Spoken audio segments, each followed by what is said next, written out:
What to do today? What to do? What to do?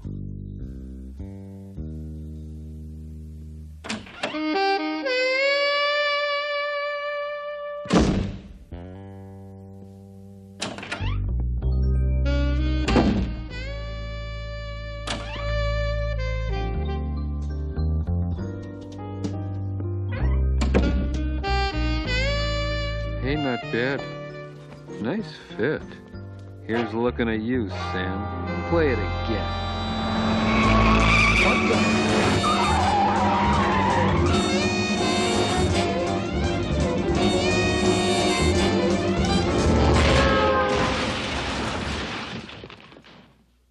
San Francisco's a beautiful city. Cable cars, fog rolling off the bay, Chinatown, the Golden Gate Bridge, the wharf. Gee, I wish I lived there.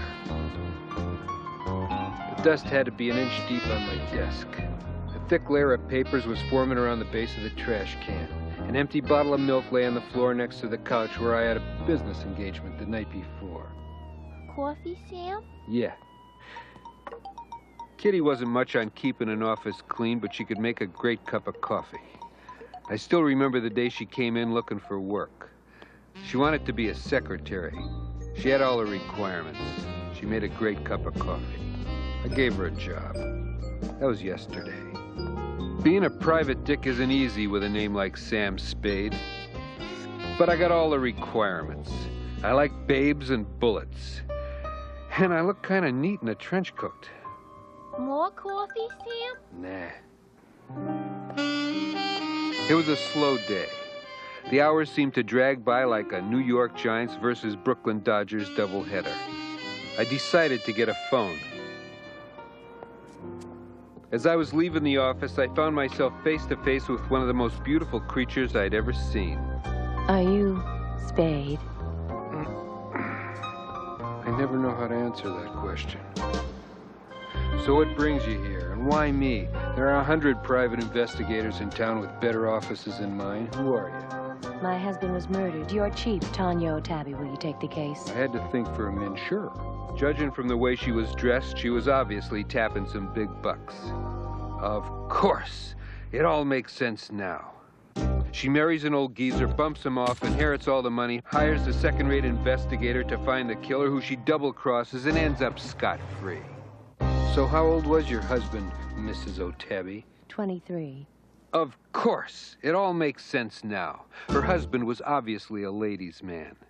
Tanya finds out he's unfaithful and has him snuffed. She hires a second-rate detective to find the killer, who she double-crosses and ends up scot-free. It's one of the oldest shams in the book.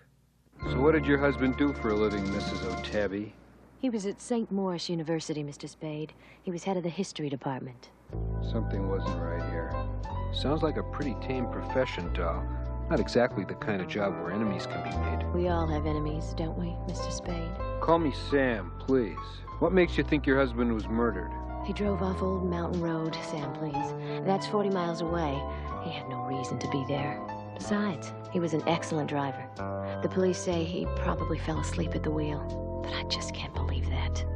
Her lips started to tremble. I took her hands in mine. Go home, kid. I got work to do. I'll call you when I got something.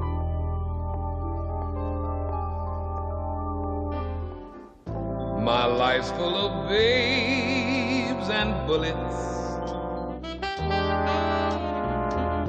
No time to lay back and cool it. I've got clues and claws right here in my paws. Nothing to do but do it. Claws and clues are my beat. I pay my dues on the street. A life full of babes and bullets. It's a living, that's why I do it.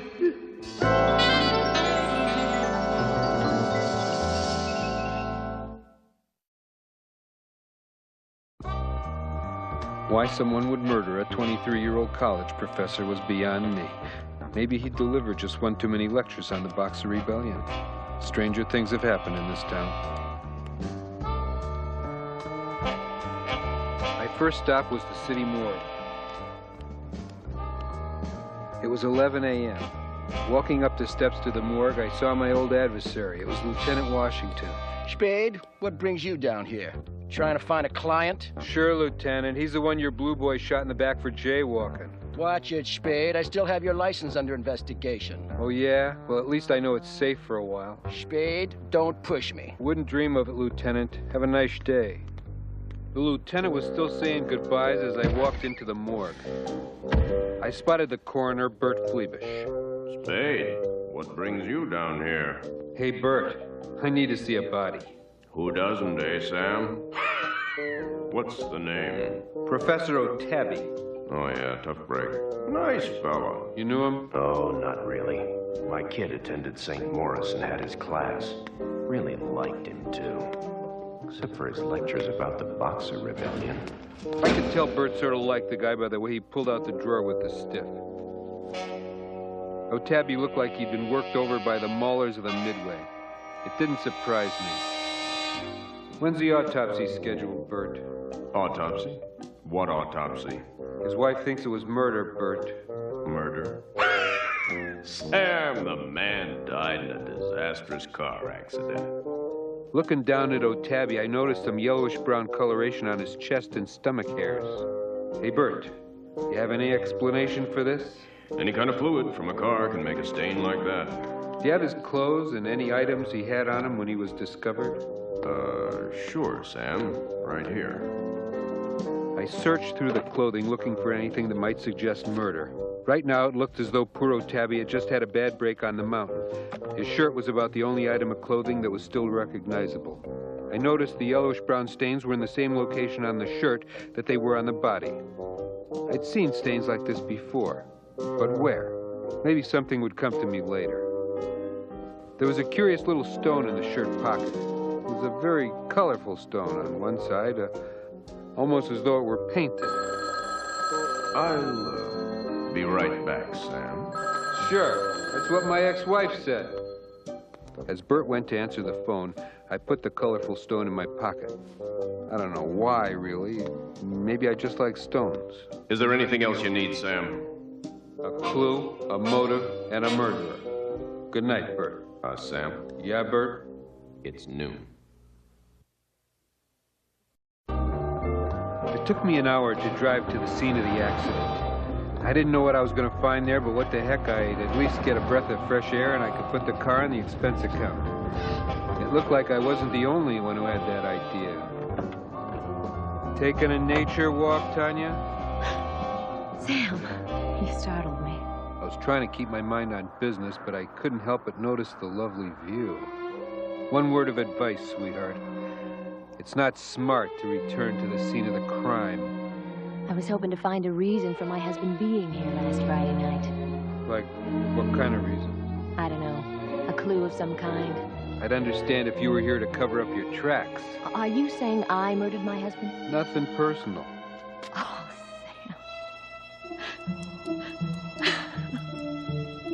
I hate when they do this. I stood there, Tanya's mascara dripping on my wingtips, and me an hour from the nearest pot of coffee. Come on, Tanya, let's find a diner.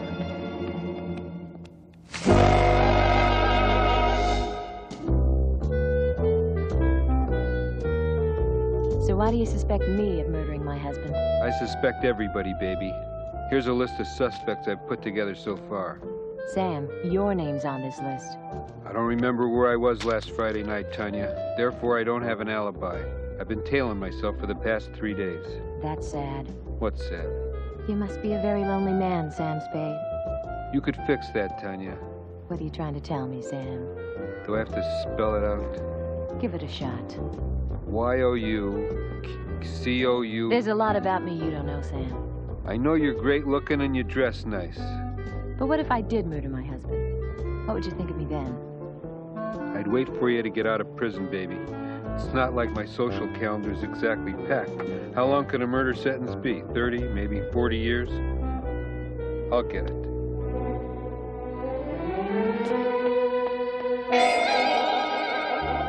The classiest dame I ever met just walked out of my heart, but not out of my case.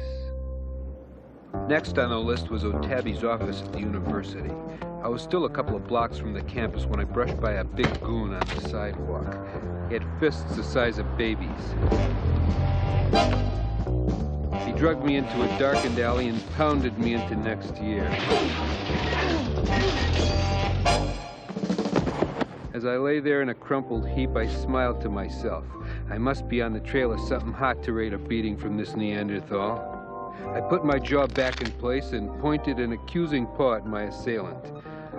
So, I suppose you have a message for me.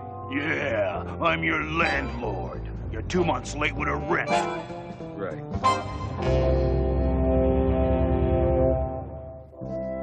I was still trying to figure out my landlord's involvement in this caper as I walked up the marble steps to the history building.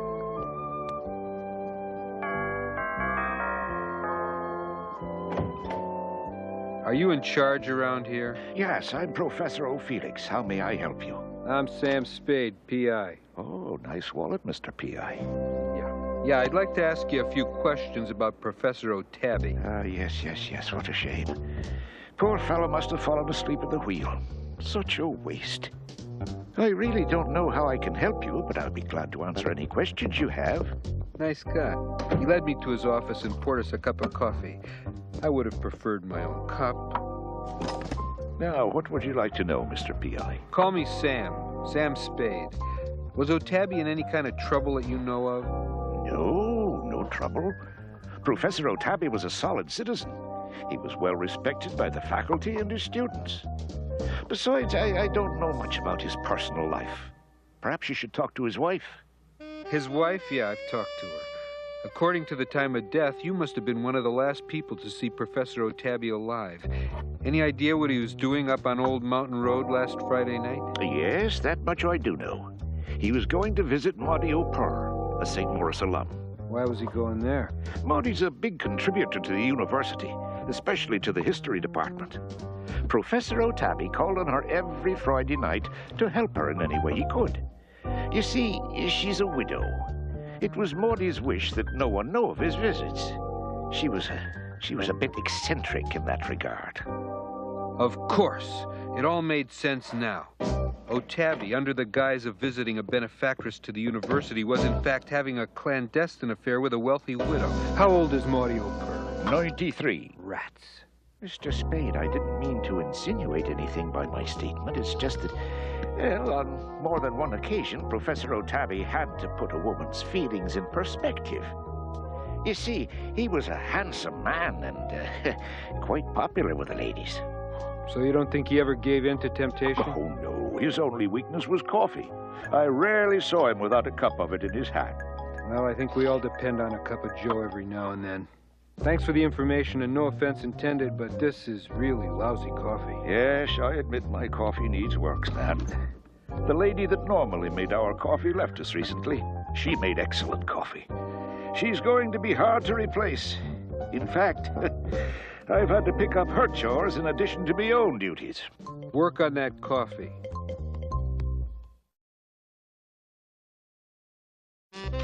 By the time I arrived back at the office, the men from the phone company had just installed my phone. Kitty was in the other room. No calls yet, Sam. How about a cup of coffee?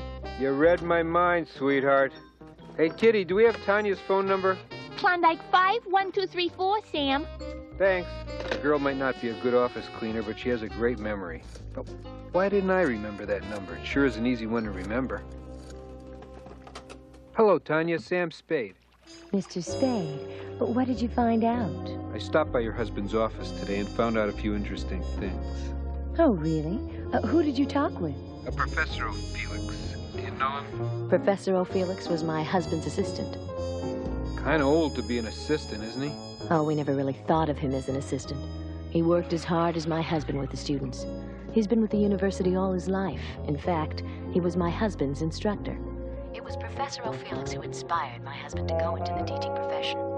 Yeah, well, that's nice. Anyway, Tanya, he mentioned your husband may have been tangled up with some woman.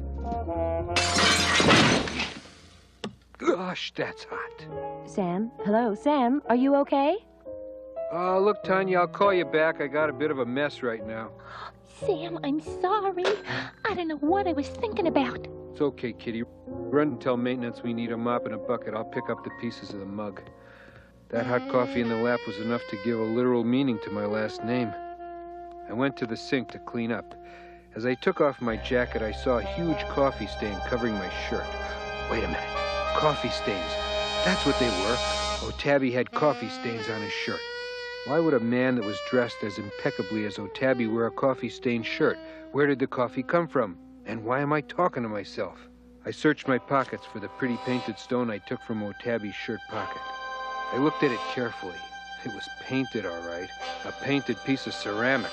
A piece of ceramic from a coffee cup. O'Tabby must have been drinking coffee, which in turn caused the accident. It wasn't much to go on. How was I supposed to solve a murder when my only clue was a cup of java? What was keeping Kitty? I figured I'd better call Tanya to apologize for the interruption and get back to the case. Where did I put Tanya's phone number? Wait a minute. Tanya never gave me a phone number. So how did Kitty know the number? Easy, Spade, don't go off the deep end. But the pieces were starting to fit together. Kitty would know the number if Tanya's husband gave it to her. Could she be a lady who was infatuated with Professor O'Tabby? Nah. Think, Spade, think. Of course, she spilled the coffee when I mentioned talking to Professor O'Felix about O'Tabby's woman trouble. Kitty makes a great cup of coffee.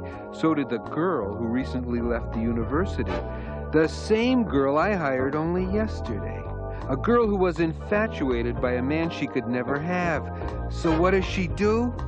Of course, she spills coffee in his lap and pushes him over a cliff. Wait a minute. Something's not quite right here. Here's maintenance, Sam. I know you murdered Professor O'Tabby, Kitty.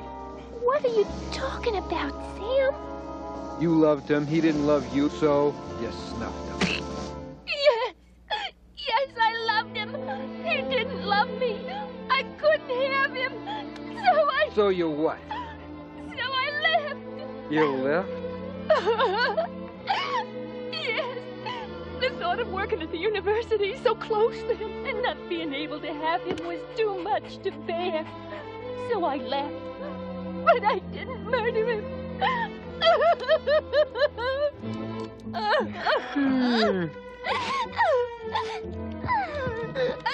The tears were streaming down her face and falling like rain off a pine tree. But the coffee stains, the painted piece of ceramic cup. He always drank from his favorite mug, Sam. This looks like a piece from that mug.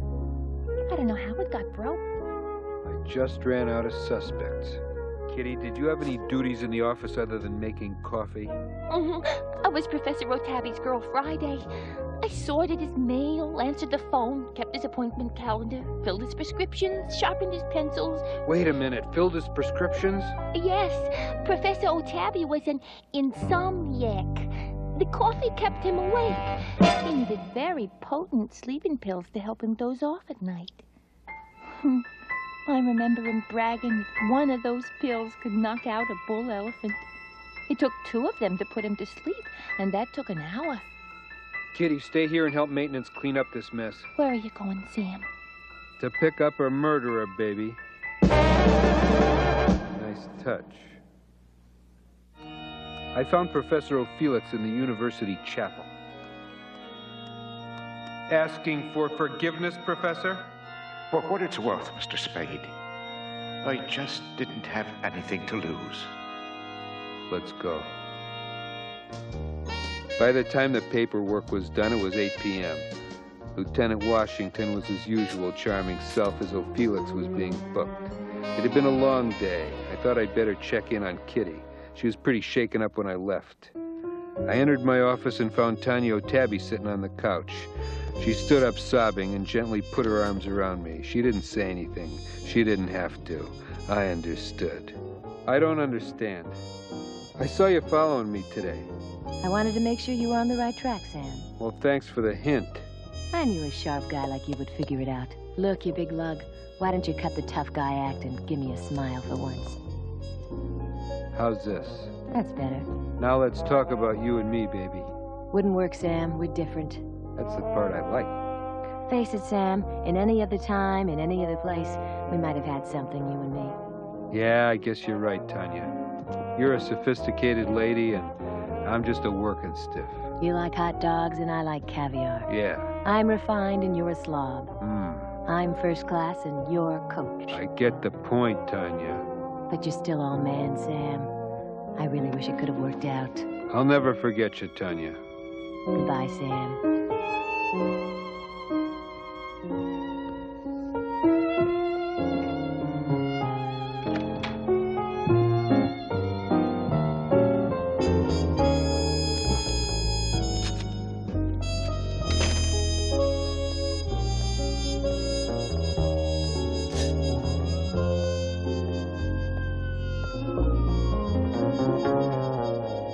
She called after you'd left.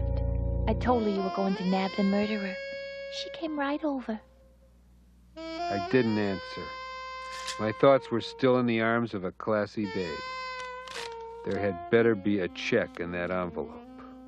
Sam, how did you know O'Felix killed Professor O'Tabby? Elementary, Kitty. O'Tabby had to have left directly from the campus to call on Maudie O'Pur that night because he was still drinking from his favorite mug when the crash occurred. Professor O'Felix, the substitute girl Friday, fixed that cup of coffee. O'Felix had filled O'Tabby's sleeping pill prescription and popped a couple into his coffee, knowing it would take O'Tabby an hour to get to Old Mountain Road, 40 miles away. Like clockwork, the pills took effect and O'Tabby drove off the road to his death. The police were right. O'Tabby did fall asleep at the wheel, thanks to some help from his assistant. The motive is obvious. Which was? It was the old power struggle in the university routine, Kitty. Old man gets passed over by younger man. Young man gets power, respect, glory. Old man gets older, bitter. Finally, in desperation, the old man gets rid of the one thing in his way, the young man. With O'Tabby gone, O'Felix becomes department head and gets what has eluded him all his life. Sam, you're simply too much. Yeah. What's the milk for, Kitty? You ask too many questions, Sam. Yeah. Garfield, what are you doing in there? Getting ready to roll the credits, pal.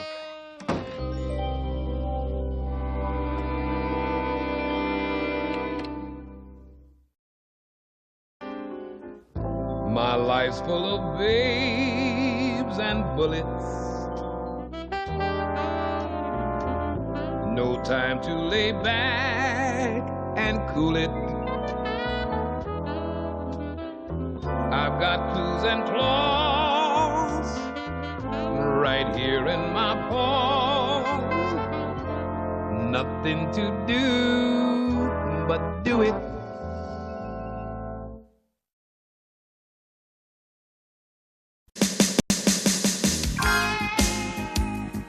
Radio was blasting with DJ Morning Jive. He knew his rap was styling, but I feel half alive.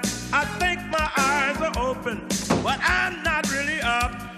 Can't have any coffee, there's no cream in my cup. It must be Monday.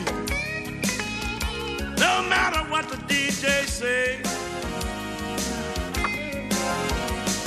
ask me why I hate Mondays, and I'll give you the news. Don't like Mondays, cause I get the Monday Morning, morning Odie. blues. Morning, Odie. There you go, boy. The Monday morning blues. Well, I guess I'll go shower and shave. Thanks for sharing that with me, John. Yes, folks, this is my life. While it may look vital and stimulating, it really isn't. That's because John's at war. He really needs to get a life, and I intend to help him find one. Why? Because John's my friend, and I'd do anything to help my friend no matter what. Unless, of course, there's something good on TV.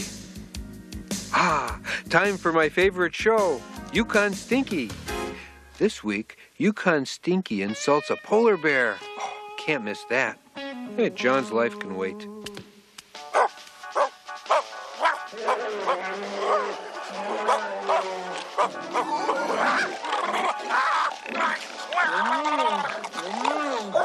Well, Stinky, I guess this case is closed. Give him heck, Stinky. This is WBOR, the all-national anthem all the time channel. Next, by popular demand, the Canadian national anthem.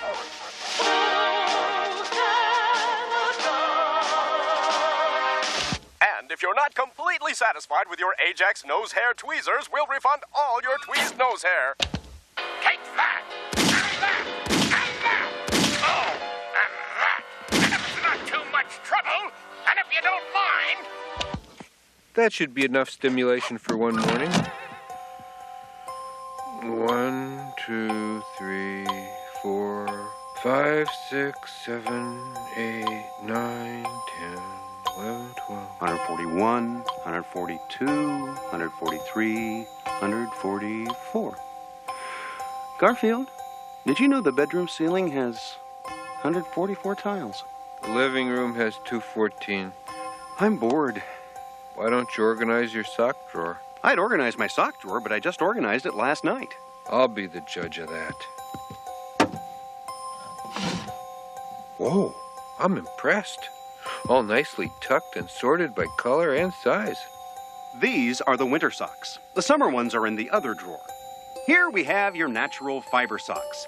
Here's your man-made fiber socks. And, of course, here you've got your blends. You know what, Garfield? You need a life. I need a life. Yep. There's more to life than socks. There's underwear. There's a bigger world out there beyond this sock drawer, and I'm gonna live it.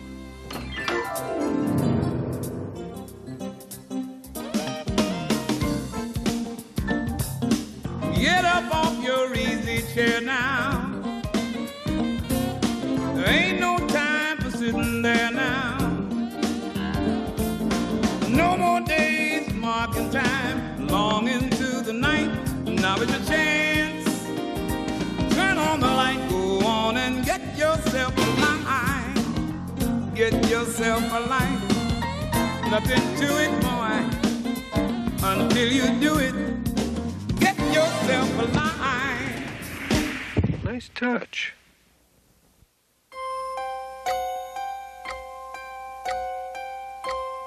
Haven't you got a life yet? What are you waiting for? Do I have to do everything around here?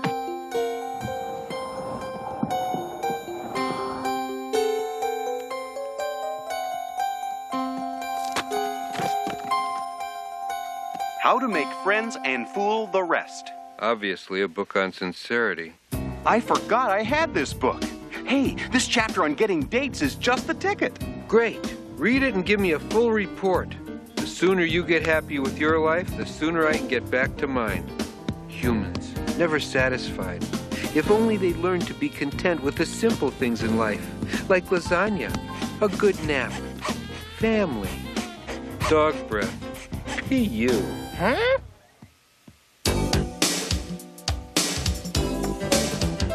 It says here, a singles club is just the ticket for a happening kind of guy like me. Let's get to work. Whatever. Hey there, would you like to dance with me? Sure, why not? Yes! Yes! Did you hear that, Garfield? She wants to dance with me. It's a miracle. Come, my dear, let's cut a rug. Shake your paw, wag that tail. All set. Move to the music. Everybody out on the floor. Everybody out on the floor. Everybody now. Everybody out on the floor. Everybody out on the floor. Here it comes. Shake your paw. Shake your paw. Wag that tail. Move to the music. Yeah, yeah, yeah. Shake your paw. Shake your paw. Wag that tail. Wag that tail. Move to the music. Yeah, yeah, yeah. All set. When you're feeling down, here's something you can do to turn those blues around. Yeah. when you're feeling low, Here's a little bit that you can do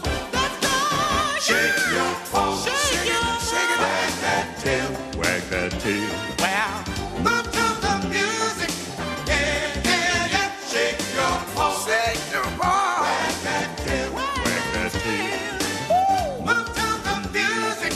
Yeah, yeah, yeah, yeah, yeah.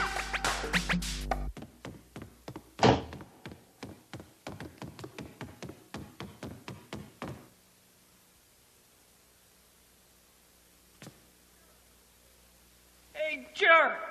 Disco is dead. What? When? Boy, you learn a dance than Zango. 14 years later, they change it. Go figure. It says here, a laundromat is a great place to meet chicks. Looks like a great place to take a nap. Clean chicks. Pardon me, I couldn't help but notice your frilly little tutu thing there. Are you a ballerina? Well, yes, I am. And I couldn't help but notice your teddy bear boxer shorts. Are you a dweeb? Why, yes, he is. It says here, a video store is a great place to meet chicks. Can we get Old Yeller? I love movies with happy endings. Interested in checking out a little romance? Will you be renting that tape, sir? No, he'll be eating it here. Pardon me, ladies. I seem to have lost my Olympic swimming medals around here somewhere.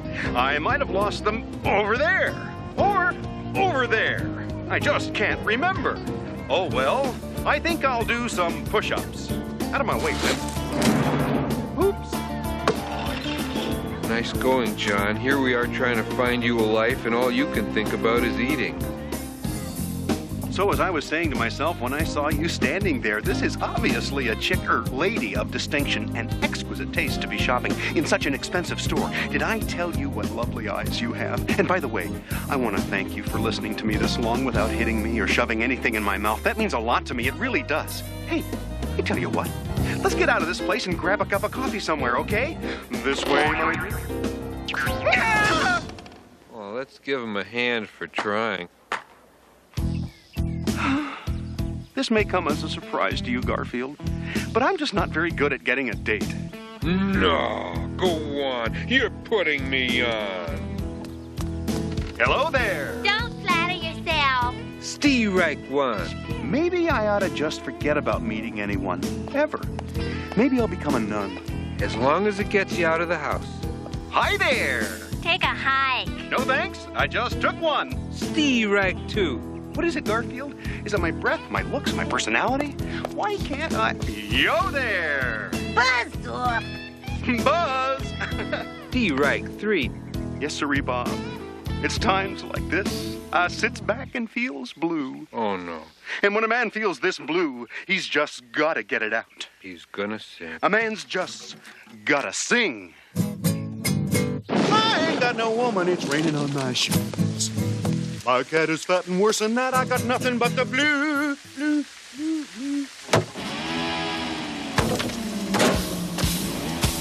And I thought fat people were jolly. And now this word from our sponsor. Friends, are you lonely, bored, a loser? Is your idea of a fun Saturday night sitting home, watching television with your kitty cat? Are you so boring that you could make cheesy yawn? Are you so out of touch you think disco is still in? Have you ever passed time by counting ceiling tiles? Compared to you, does a slug seem hyperactive? Well, friend, if this is you, cheer up. There's help for you at the Lorenzo School for the Personality Impaired. That's right. At Lorenzo School for the Personality Impaired, we can show you how to get a life. We can take even the most humdrum, uninteresting, and tiresome bore and turn him into someone vital, energetic, and self-assured. We'll show you how to make friends, how to make good music, how to make good first impressions, how to do impressions, how to have fun. At Lorenzo School for the Personality Impaired, we've got a proven track record.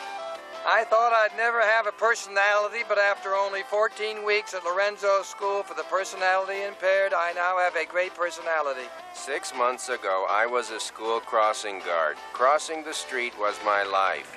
Now, thanks to Lorenzo School for the Personality Impaired, I am a bullfighter. And why am I carrying this stick, you ask? Why, that's to keep the women away. I wonder if they could help me. Remember, friend, at Lorenzo School for the Personality Impaired, our motto is, if you can get a pulse, you can get a ride. Well, maybe they'll take you anyway.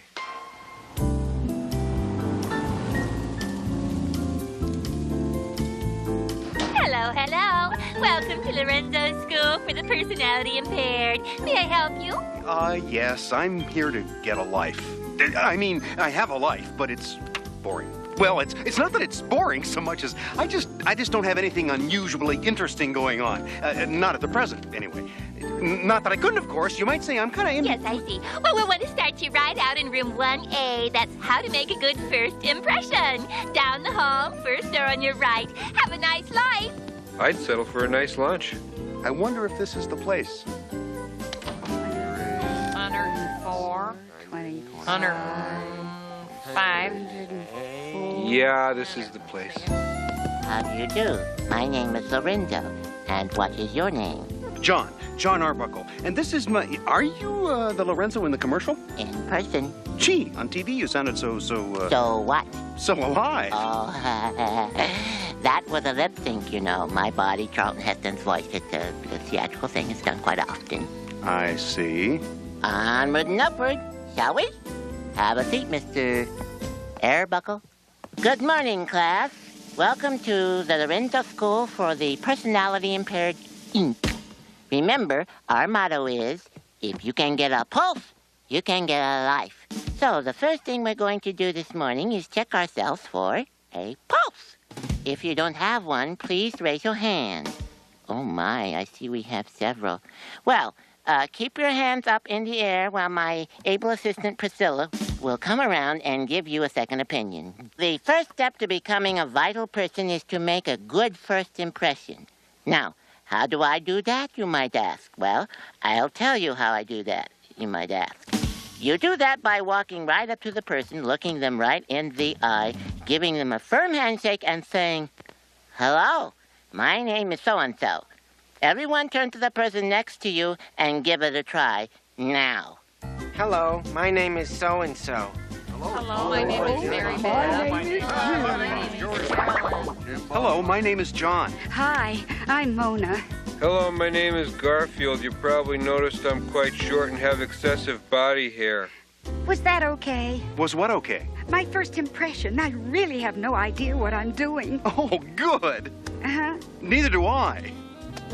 How was mine? Your what? My first impression. Oh, fine, I guess. You guess? I knew it. What? I have something between my teeth, don't I? Oh, no, your teeth are fine. See? See what? I'm blowing it. I'm making a lousy first impression. No, you're not. I guess. Yeah, what do we know? The second part of today's lesson is learning to dress for success. I'm naked. In all modesty, I must confess, in some circles, I am considered a fashion plate, if you will. Let me share a few of my fashion secrets with you now. Rule number 1. Notice how I've coordinated my pocket protector with my socks. Well, my left one at any rate. When it comes to color, I say, why wear all the same color? Your ensemble should be a virtual smorgasbord for the eyes. Notice how I've accented my green tweed slacks with this plaid jacket and string tie. Why do I have this sudden urge to play golf? Nothing impresses people more than when you speak in a foreign language. Say, for instance, Canadian. Now, this is an easy language to learn. You just talk like you normally would, except occasionally you throw in an A. Example, I am going to town, eh? I am going to town, eh? Great, let's all go to town, eh? Maybe we can have some lunch, eh? I was so shy in gym class, I had my sister take my showers for me. Oh, I was so shy, I almost starved to death once because I didn't tell my dad I was hungry. You're not shy. Oh, yes, I am. No, you're not. You're like that guy on the beach yesterday. What guy? Oh, just some guy. He was walking around flexing his muscles and looking for his Olympic swimming medals.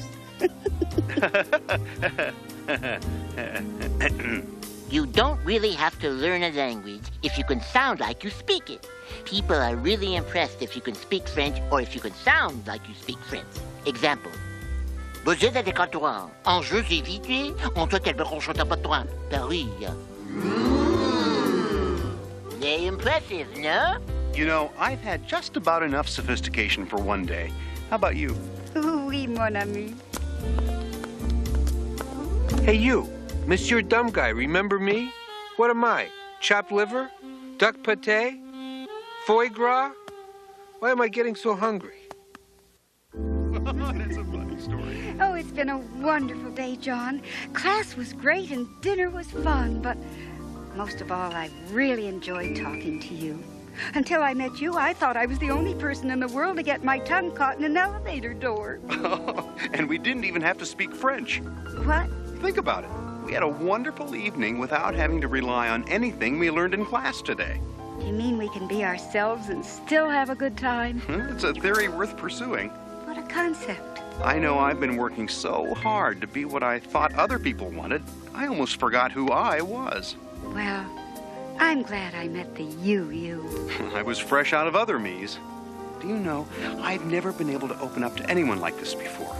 Other than my cat, that is. Other than my cat, that is. My cat?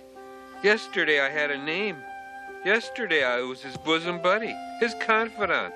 Today I'm his cat.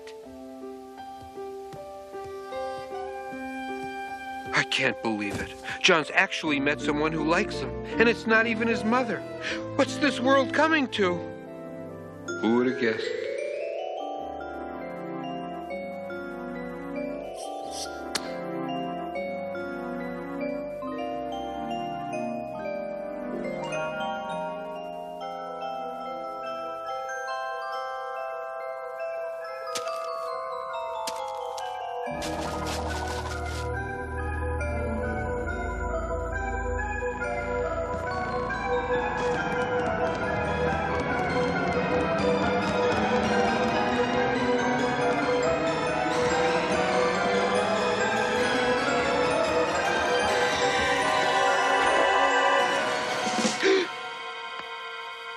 Oh no! Poor John. He doesn't know what he's getting into. I must stop him before he multiplies. Then in my senior year, I was voted most likely to sit around the house. A lot. And then, Garfield, what are you doing? Let go of her, John. Who knows where that hand has been? What a sweet cat. Don't listen to her, John. She's trying to get to you through me. Would you like me to scratch behind your ears? Oh, that's good. She's very smart, John. Once she has me in her clutches, she'll perhaps just a little bit behind this ear. John, listen carefully. It's all just a little lower. This is all a sinister plot to get you to... Oh, yes. There. Oh,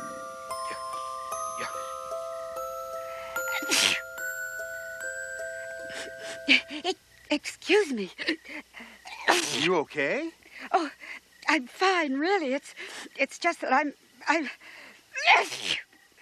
allergic to cats. Oh, for a minute there, I thought you said you were allergic to cats. I am. Oh, no.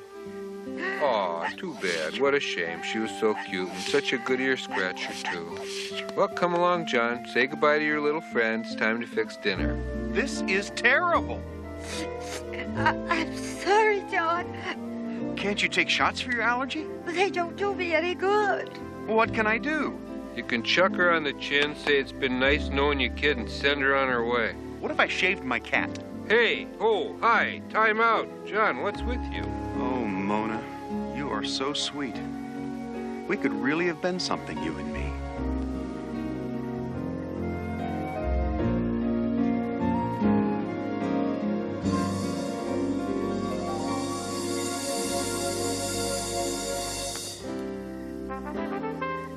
There's something to be said for seniority. Can we still see each other sometime, John? I'd like that. Good. Not without a chaperone, you won't. John's more than a friend to me. He's my meal ticket. Come on, I'll take you home. Hang on! Wait for me!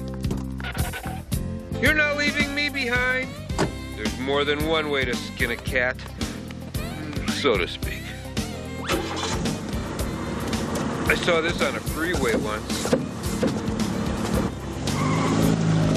I'm sorry I'm allergic to your cat, John. I'm sorry for us. I like you, Mona. I like myself when I'm with you, John. Merci. What? Merci beaucoup. No, that's merci beaucoup. Merci beaucoup. No, John.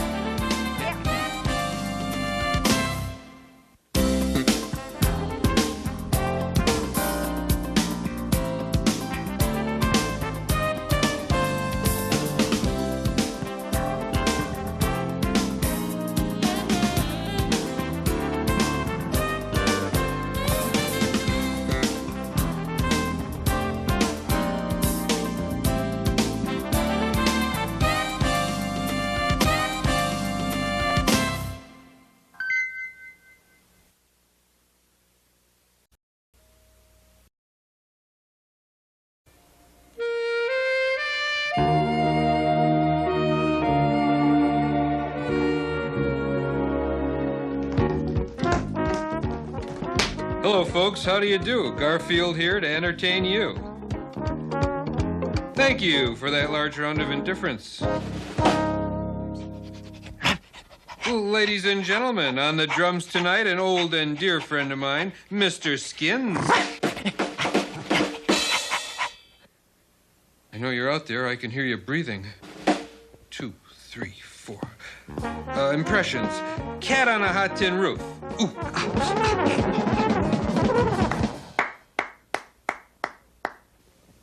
Thank you, Mom. Okay. I know a dog who was so ugly, cars chased him. Okay, no more dog jokes. This cat is walking down the street when a big surly dog jumps out of the alley, grabs the cat, and throws him against the wall.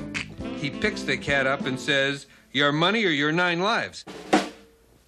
Your money or your 9 lives. Nice touch. I can see I gotta warm things up here. All your mothers wear army boots. That's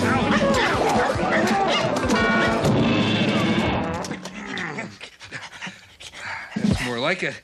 Now that I have your attention, I'd like to move right to the big production number. Mr. Skins, if you please. They love us, they love us. They just can't get enough of us.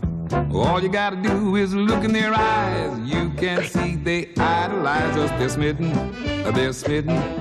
They love this pup and this kitten. Up to now it was hit and miss. I never thought it could be like this. But now we're the top of the heap. They love us so darn much, they just can't sleep. Yeah. I love show business. It's in my blood, in my ears, between my toes, up my nose.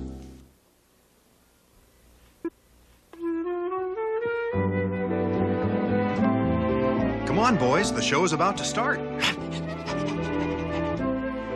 Gee, isn't it great to be like a real family to enjoy something together? Says, no matter how insignificant you are, your pet may be a star. That's right, ladies and gentlemen. If your pets have any talent at all, bring them down to our studios at WBOR and enter them in Pet Search. If your pet is determined by our audience to be the most talented pet of the week, you will win $1,000. $1,000? That's right, $1,000. And that's not all. You will also earn the right to go on to the national finals in Hollywood. I don't believe it. Well, believe it. But before we start tonight's competition, let's have a brief look at last week's winner of Pet Search, Mountain Man Dan and his dog Blue. I have a dog. His name is Blue. He sings real good. He sings. We're better than that. Gee, $1,000. Oh, I wish you boys had some talent. We could be on that show.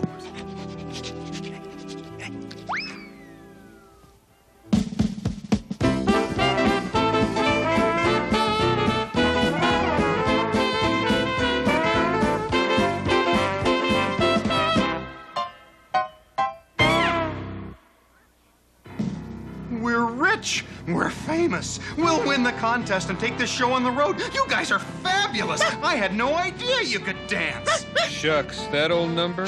You should see us on the fence. And we'll need costumes, a routine. We'll rehearse day and night. Day and night? Forget it. And we'll need some music.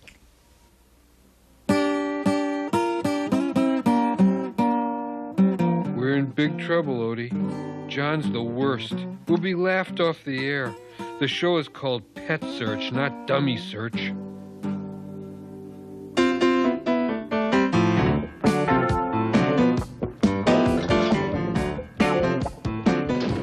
So this is show business. Pretty glamorous, huh, guys? How quaint. A low-tech studio in a high-tech society. And those other acts look pretty good, too.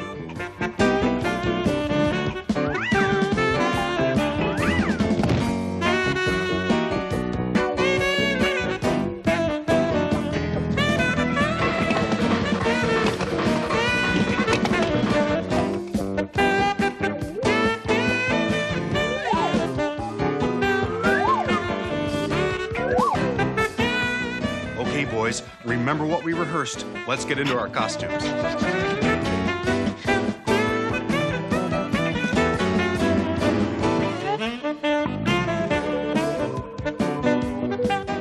Where were you, Garfield? Eliminating some competition. Well, hurry and get dressed. The show is about to begin.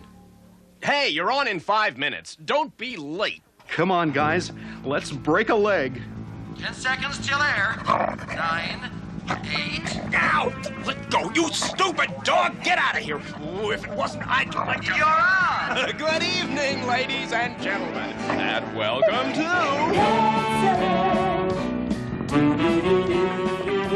Come on, Garfield. It's about time to perform. I'm not going. Hey, we've worked too hard to have you back out now. Tell you what, you and Odie go on without me. Do a knife-throwing act or something. Garfield, now. This is embarrassing. Okay, are we going out there tonight? Maybe. Are we going to give the performance of our lives? Doubt it. Are we going to win? Not a chance. All right, let's do it. Let's not and say we did. Okay, Petey. Do a backflip. Roll over, Petey. Sing Malaguena, Petey. Petey? Is there a doctor in the house? And that was Grandma Fogarty and the amazing Petey. Ladies and gentlemen, our next act is called 5 Tap Dancing Pigeons and Herbie. Herbie, it can't be easy teaching pigeons to tap dance. It's taken me 17 years. It must take a lot of dedication. These pigeons are my life, you know. Well, best of luck, Herbie. The stage is yours.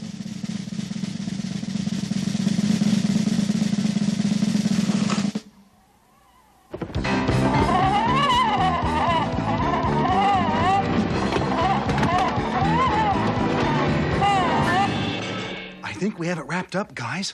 I haven't seen any competition so far, and there's only one act after us. With our luck, it'll probably be a dog who plays 5 instruments at the same time.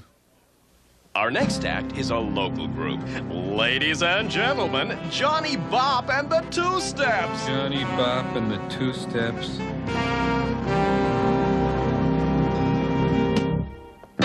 You know the women all call me, they call me the Wizard of Love. Oh, wow, the Wizard of Love. Oh, yeah, the women all call me, they call me the Wizard of Love. Oh, wow, the Wizard of Love. They call me the Wizard cause I show them what they don't know how. Oh, wow, the Wizard of Love. Well, I'm greasy as a gizzard, cool as a lizard, but I know how to keep your heart in a blizzard. That's why they call me the Wizard of Love. Oh, wow, the Wizard of Love. So follow that yellow brick road to the Wizard of Love. You guys were great! You were awful. Well, one more act to go and we can collect our $1,000. Our final act this evening is Bob the Wonder Dog. He will play 5, count 'em, 5 instruments simultaneously. Uh-oh. Bingo.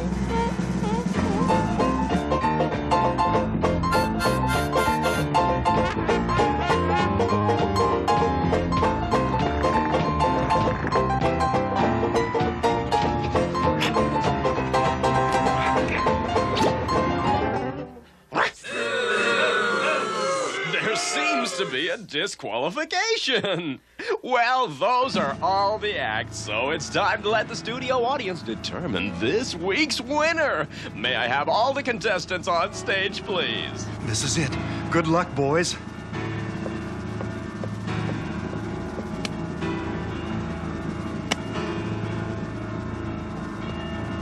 Fernando and Flippy! Pierre and his talking parrot Chatterbox. Grandma Fogarty and the amazing Petey. 5 tap dancing pigeons and Herbie. Johnny Bop and the Two Steps. It looks as though we have our winners, Johnny Bop and the Two Steps.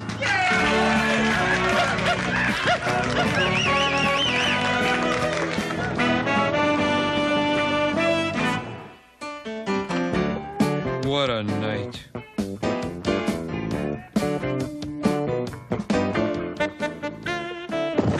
We got a lot of money, we got a lot of money, we got a lot of money, and we're going to Hollywood. Money. Big deal. A lot of good money does a cat. And going to Hollywood sounds like a long car ride to me. It's not enough that we made fools of ourselves on a local station. Now we've won the right to do it in front of the whole country. Oh well, maybe things will work out. Maybe the earth will shift and Hollywood will fall into the ocean.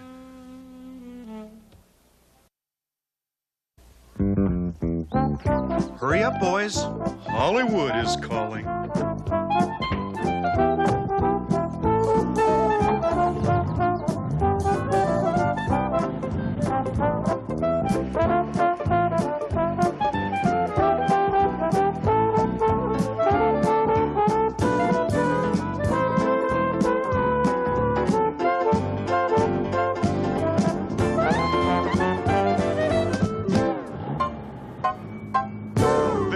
Boys, Hollywood, California. What do you think? Baffo, Terrific, don't change a thing. I love it just the way it is. Let's do lunch. Well, I hope Hollywood is ready for us, if you know what I mean. I'm afraid I do. Welcome to my neighborhood, a homey little island called Hollywood. Everybody rides in a limousine, try to make it big on the movie screen. Drive down Wilshire to Beverly Hills, checking out all the pretty little girls. Drive real slow down the rodeo, then hop on the freeway and go, go, go. Hollywood feels so good, doing what you thought you never could. Hollywood feels so right, stars shine every day and every night, yeah. I had no idea. This town has my name written all over it. This is Shangri-La. I'll be famous, a household word. I could get used to this. If anybody asks you what's your sign, you just look up on the hill and say, that's mine. Yeah, buddy.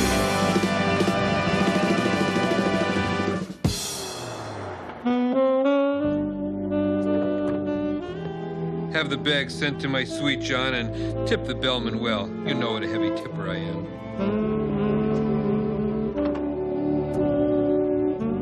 This is more like it. This makes John's home look like a flea bag. No squeaky floors, no peeling wallpaper, just class as far as the eye can see. I think I could get used to this. What more could a cat want? A cat could want this. I'm so happy I could just cry. Check that. I'm so happy I could just sleep and dream.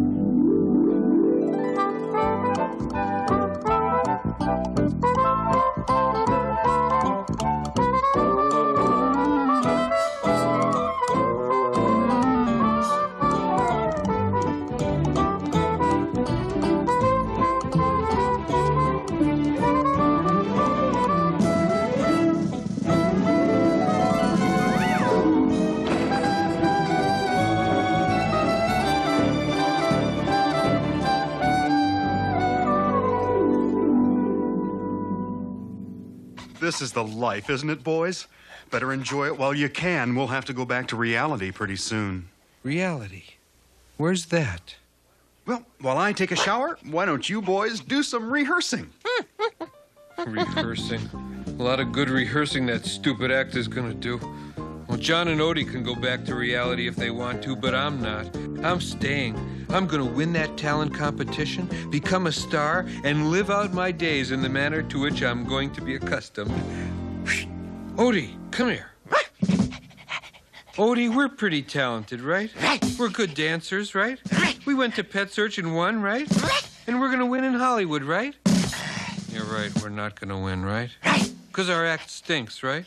And whose fault is that? Right, it's Jon's fault. Odie, the time has come to cut some of the deadwood out of our act.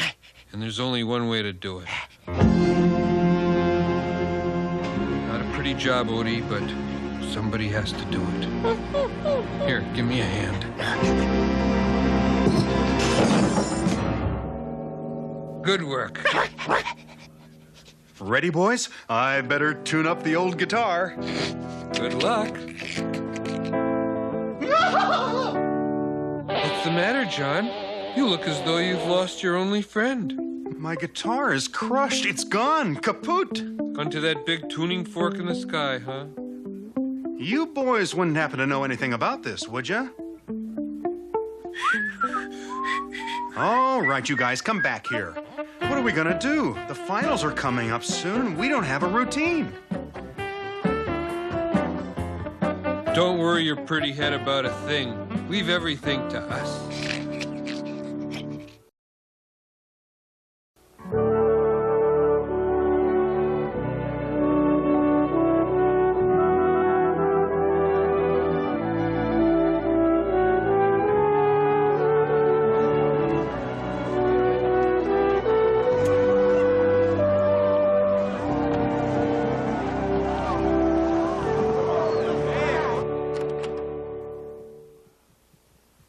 Wow, just look at all this. Our own private dressing room, fresh flowers. So this is what stardom is like. Hey, they're rehearsing. Let's check out the competition.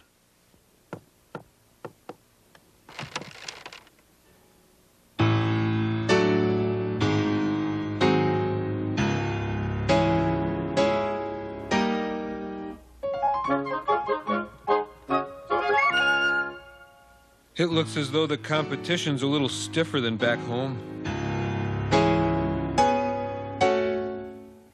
You know, could it be life in Hollywood might change us? I hope so. Could it be life in the fast lane might make us hard? I could live with that. Could it be we'll forget who we really are? Only if we're lucky. That will hurt the little people? Hey, I don't care who I step on the way up, because I ain't coming back down. Come on, Odie. It's showtime. Could it be you'll forget about me? Good evening, ladies and gentlemen, and welcome to the national finals of Pet Search. Yes, the winners of tonight's competition are not only going to become famous, but they're going to receive a lot of prizes as well. What do we have for them, Bob? Well, Bert, tonight's winners will receive a one-year contract with a big Hollywood movie studio. But before they go to work, they'll spend 6 weeks on a world cruise. And that's not all. Waiting for them when they get home will be matching his and hers limousines parked by the pool of their brand new home. But what good is a home with a little spending money to furnish it, right, Bert? Right, Bob. Tonight's winners will also walk away with a check for $1 million. Tell us, Bob, what are the second place contestants going to receive? A boat. A boat? A boat. Thank you very much, Bob. Now let's get on with Pet Search. Here from Chicago, Illinois, the Lemon Sisters.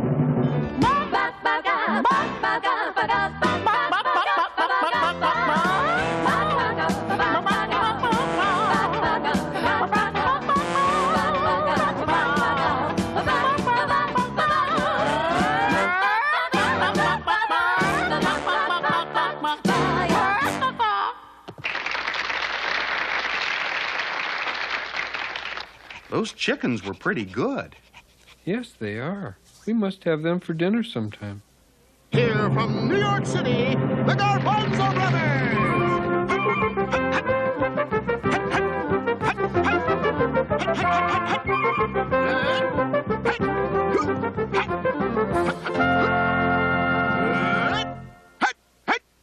I didn't know dogs could tumble. Yeah, but are they housebroken? From New Orleans, Louisiana, here's Miles the Jazz Canary.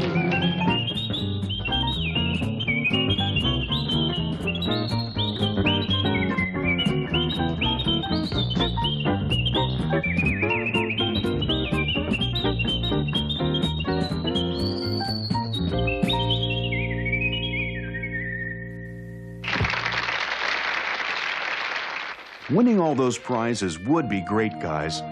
But getting back to our real home will be even greater, right? He's got to be kidding. Our next act features a rather unique cat and dog duo from Muncie, Indiana. Welcome, the Dancing Armandos! This'll be a piece of cake.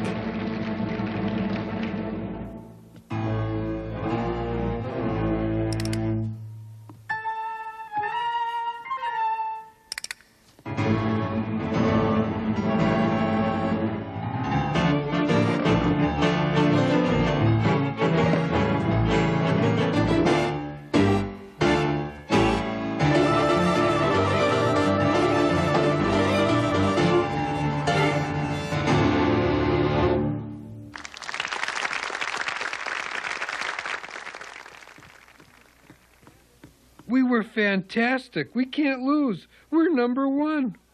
Next, from Los Gatos, California, Desiree the Classical Cat. Meow, meow, meow, meow. Meow, meow, meow, meow, meow. Meow, meow.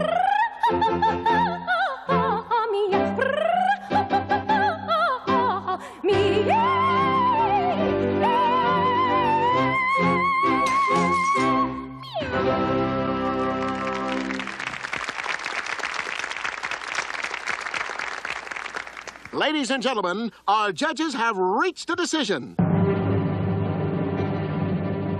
5th place goes to the Lemon Sisters. 4th place goes to Miles the Jazz Canary. 3rd place goes to the Tumbling Garbanzo Brothers. Well, we are down to our 2 finalists. May I have the envelope, please?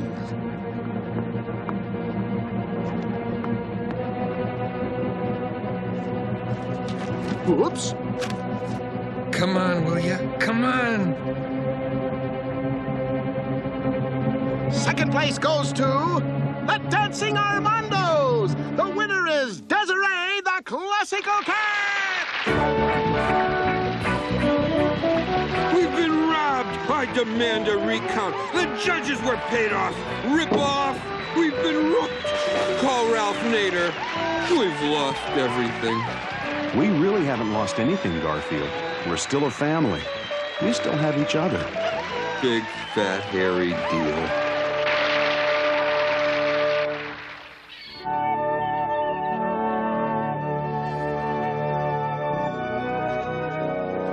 You know, boys, maybe it's best we didn't win Pet Search. I don't know if we were cut out for that kind of life. Speak for yourself, John. Some of us were born to be great. Nevertheless, we did get a boat out of it. Well, there's something to be said for the yachting life. I could grow accustomed to this. Where do we sail to next, gentlemen? The south of France? I hear the Fiji Islands are particularly nice this time of year. Yes, maybe we could do some surfing off the Gold Coast of Australia. Maybe we should just settle for a simple spin around the Caribbean islands. Yeah. What think you, Odious?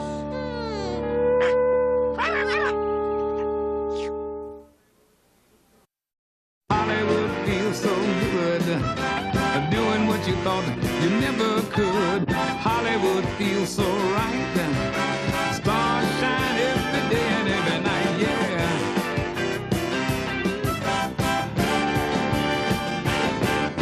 If anybody asks you what's your sign, you just look up on the hill. Garfield and say, that's mine, yeah, buddy.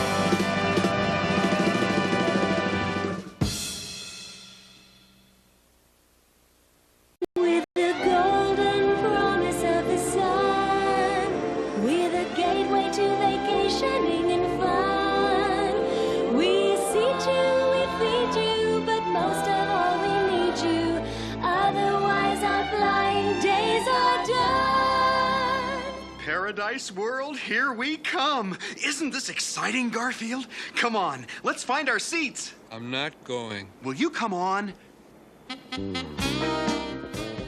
I've never been so humiliated in my life. You know the rules, Garfield. They don't allow pets in the seats. I had to dress you up as my son or you couldn't have come on our vacation. What am I, a piece of luggage? What's this, a handle? If that's the way they feel about it, why didn't you just stick a stamp on my face, cancel my bottom, and mail me to Paradise World? Welcome to Inversion Layer Airlines, sir. In what section are you traveling?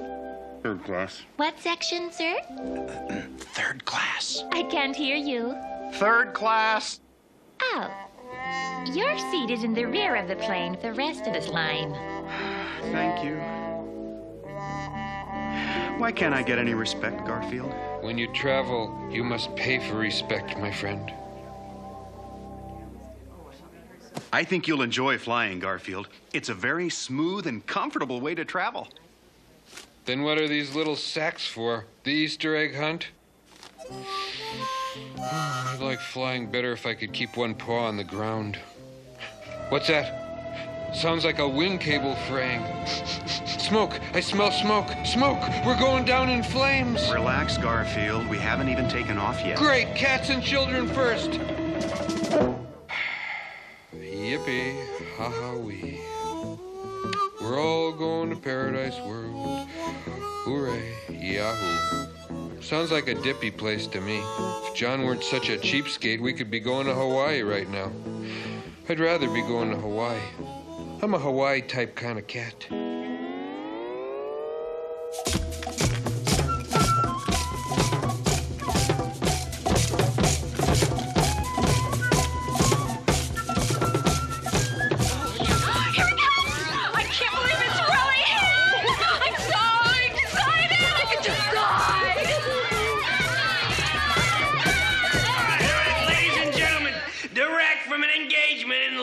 Wages, Nevada, put your paws together for Garfield Ho!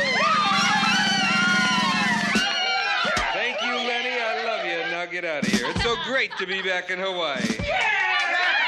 Oh, I love you, teachers. So for my first song, I'd like to sing something from my latest album, The Best of Garfield Ho. It goes something like this, Lenny, if you please.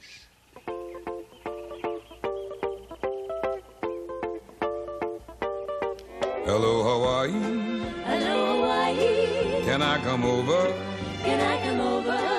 I'm a Holly from the mainland, looking for a new amour. New amour. As soon as I land. As soon as I land. In Honolulu. In Honolulu. I'll be looking for a luau and a hula girl who I'll adore. I'll adore. My tide will be your tide. If you will be my mahi-mahi, and all our troubles, like tiny bubbles, will float away in a wicky-wacky wine. Hello, Hawaii. Hello, Hawaii. Can I come over? Can I come over? I'm a Holly from the mainland, looking for a new amour. New amour. Aloha. Very well. I'll step among you and allow myself to be adored. Oh, yuck! Where did she come from? Back off, lady. Let go of me. Don't touch me. I'm a star. Don't touch me. Captain has advised that the fasten seatbelt sign be observed in case some slight air turbulence is encountered. Whoever said getting there is half the fun should be drug out into the street and shot.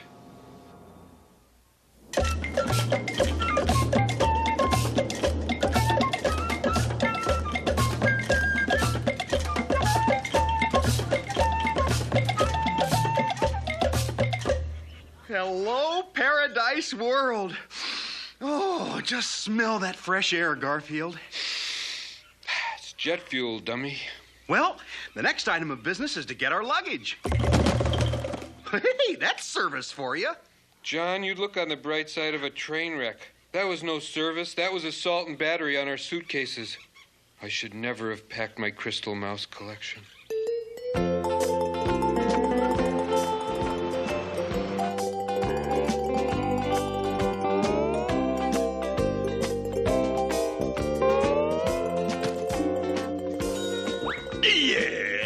Oh, boy. Welcome to the Paradise World Seaside Motel. Can I help you? Yes, I'm John Arbuckle, and this is my son, Garfield. We have a reservation for your cheapest room. Oh, that would be the Jack Benny Suite. There you go, Mr. Arbuckle. Thank you. By the way, which way is the beach? What beach? Beach. You know, sand with water along. This is the Seaside Motel, isn't it? Mr. Arbuckle, what's in a name? Your brochure said easy access to beach. By helicopter, maybe. Oh, well, there's a pool out back. I'm sure you'll enjoy it. This isn't exactly what I bargained for. Oh, you bargained for it, all right.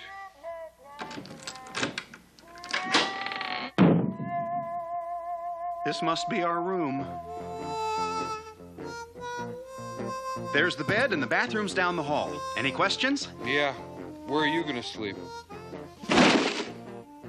As long as we're up, we might as well unpack. Unpacking sounds so final. We're really going through with this vacation, huh? Well, this is just ducky. 1 minute I'm sitting happily at home minding my own business. Next thing I know, I'm traveling 3rd class with a 4th class owner to a 5th class motel to sleep with a 6th class mutt. Odie, you sly dog, you. You stowed away in my suitcase. What a happy surprise. You won't be so happy when you see what Odie did to your sport jacket. Well, time's wasting. Come on, guys. Let's hit the pool. I can't wait. Oh, when will this mad whirlwind existence ever stop? Some fun, huh, guys? Some fun, huh? Gee, I wish there was some water in the pool. What a novel idea. This vacation isn't working out exactly the way I hoped it would. A masterfully understated observation, especially when you consider it's coming from a total idiot. Hey, wait a minute. We control our own destinies, don't we? That's debatable. This is an island, right? There has to be some beach out there somewhere, right? We'll go rent a car and we'll drive until we find some fun in the sun. Right, guys? Right. Then let's do it! Right. We'll do it right after his bones knit.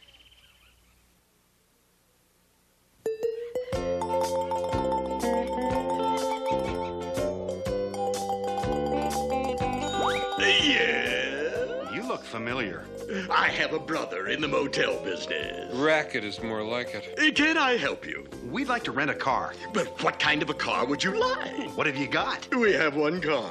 Well, then why did you ask me what I would like? Well, I was hoping you wanted that one. Well, let's have a look at it. Before you see it, there's something I should tell you. Uh-oh, here it comes. The car is, how shall I put it?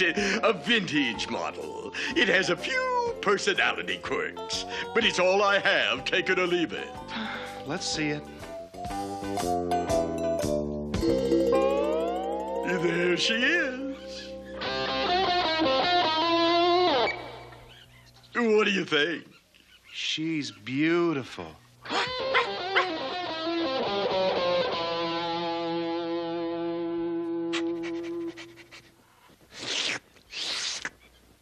We'll take it. Good!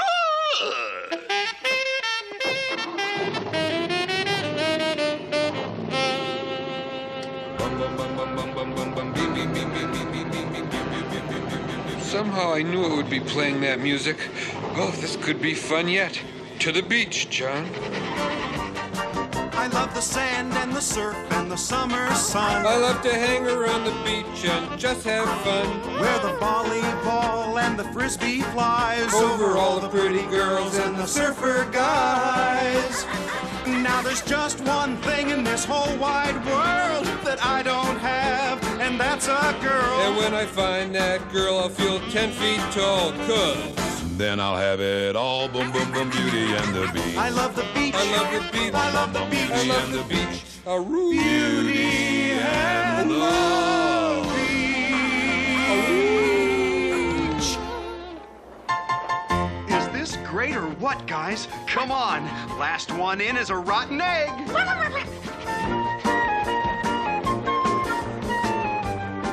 How do you do that, Garfield? Easy. Fat floats.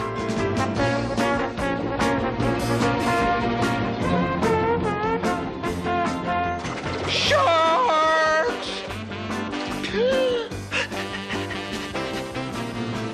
Ha ha, Odie. Very funny. Come here, boy. I want to bury you in the sand, okay? I have something for you, boy.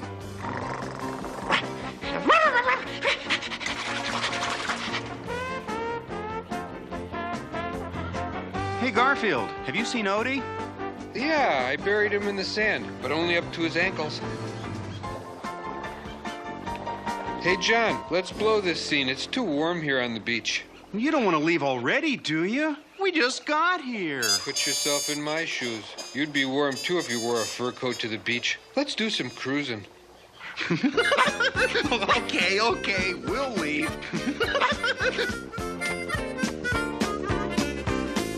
Hop in, boys. Let's see if we can find some more action.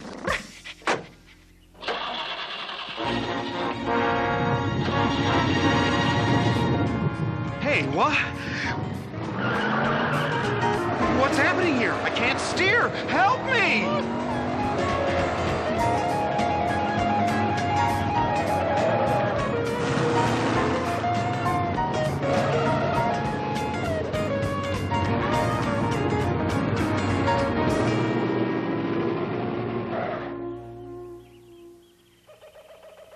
What do you make of this, Garfield?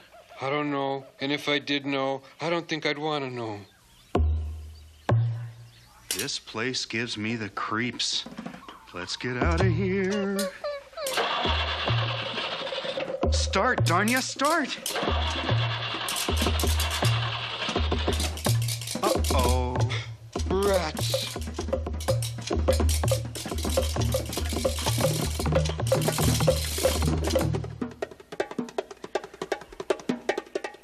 Hey, spark this bug out. Sam sharp. Pull your buck this bugger can. Hell on, must keep plenty juice inside. We may not get out of this one, Garfield.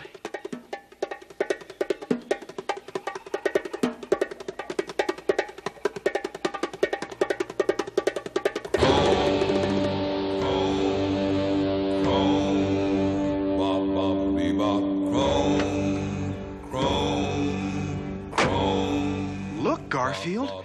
I don't think they were worshiping us at all. They appear to be worshiping the car. Yep, that's what they're doing, all right. Who are you? I, sir, am the chief of this here tribe. I the High Ramalama, and these here the Ding-Dongs. You speak English?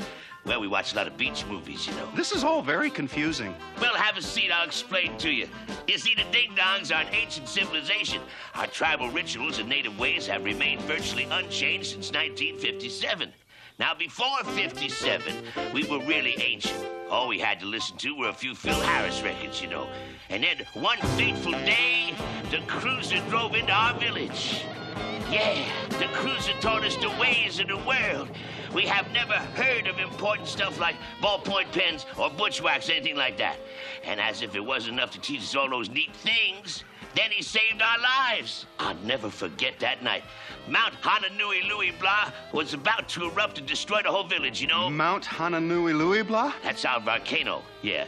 And as I was saying, Mount Hananui Louis Blah was about to blow, baby. Well, I tell you, the cruiser didn't even flinch. He always knew what to do. He just stepped into his car, revved it up a couple of times, waved goodbye, and raced into the night towards the volcano. Only moments later, the volcano erupted into a fireworks display you wouldn't believe.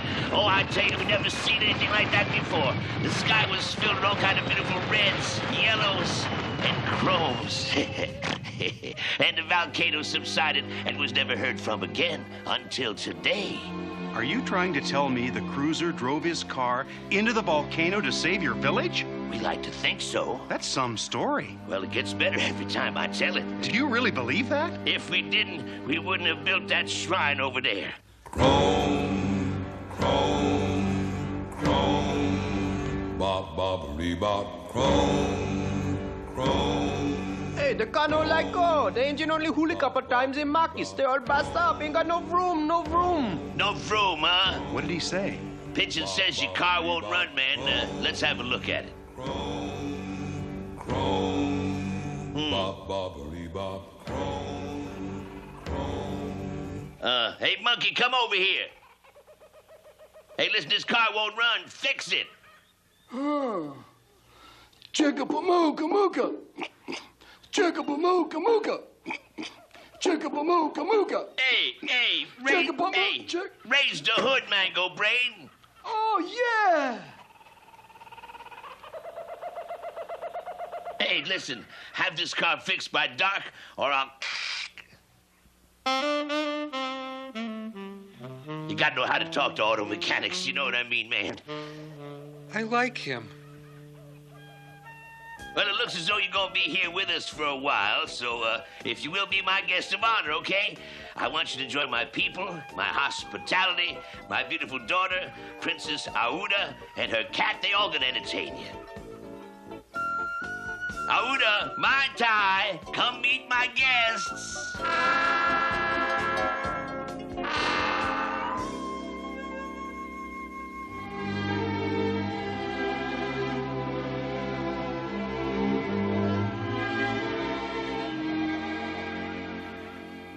Hello, Aouda. My name is Jon.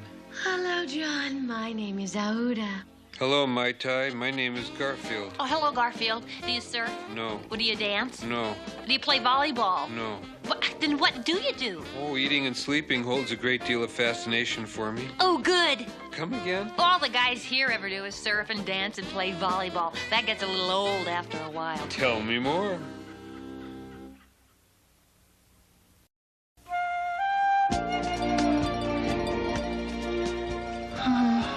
I've never seen anything so beautiful in all my life. Why, thank you, Jon. Why, thank you, Jon. Oh, Jon. Oh, Aouda.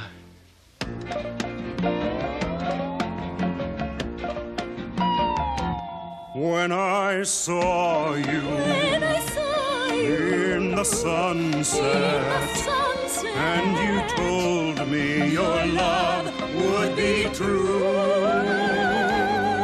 it was music. It was orchids. It was you.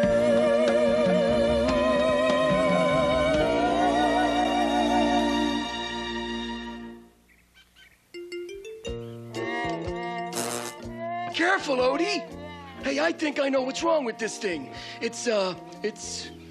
Of course! You know what I think is really, really wrong? I think there's an evil spirit somewhere in the distributor cap.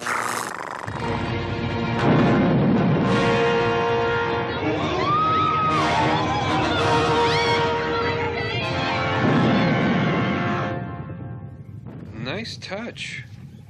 Oh, no. My village. My people. What do we do, Aouda? There's only one thing to do, Jon. Aouda, what has to be done? Don't try to stop me, Jon.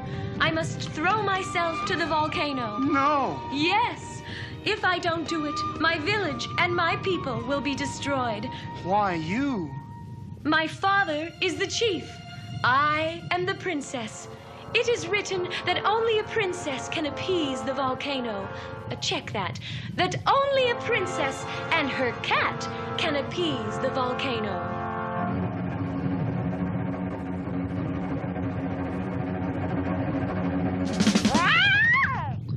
Well, Mai Tai, it's been real. Right when you get a chance. I can't believe she's doing this. Well, better her than us. Throw her in, way in. Throw her in, way in. Throw her in, way in. Throw her in. Chief, you're not gonna let Aouda jump in there, are you? Unless she sacrifices herself, the volcano will surely destroy us all. You mean it appeases the gods or something? No, plugs up the hole.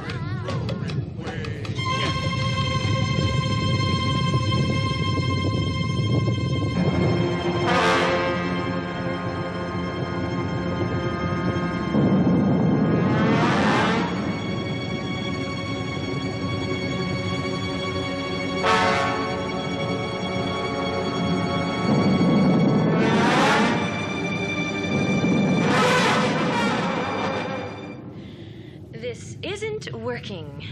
Maybe if she had a running start.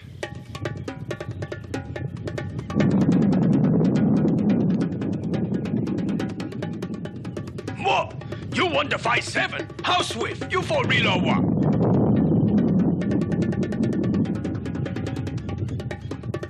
The volcano no like the Wahini. He like the 5-7. He no get him swift. He gon' bother everybody. I see. What did he say? Pigeon says the volcano doesn't want my daughter.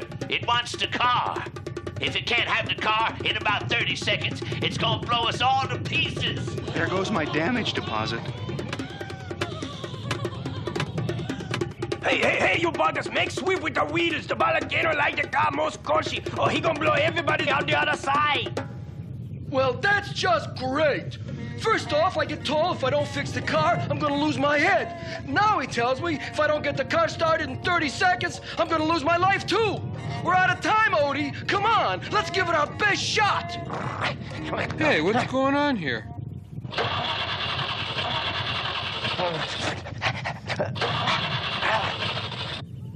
Come on, will you? Come on.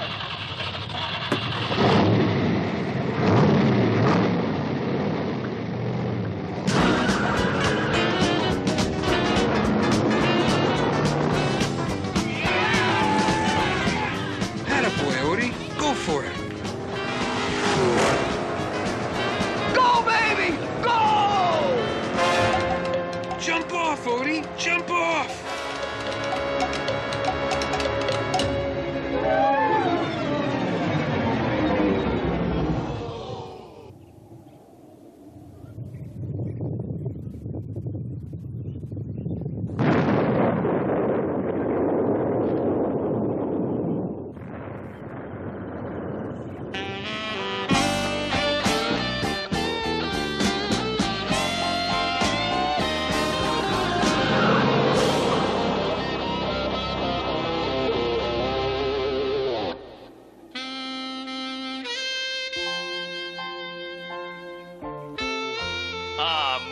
You big lug. Why'd you have to go and do that, you crazy galoot? You could have just shoved the car in. So long, Odie. It's a shame it had to end this way. We didn't even get to say goodbye. Gonna miss you, fella.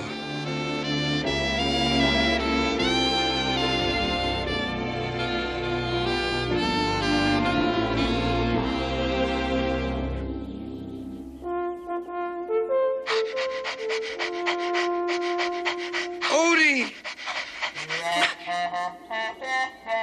Boy, we gotta fix those brakes.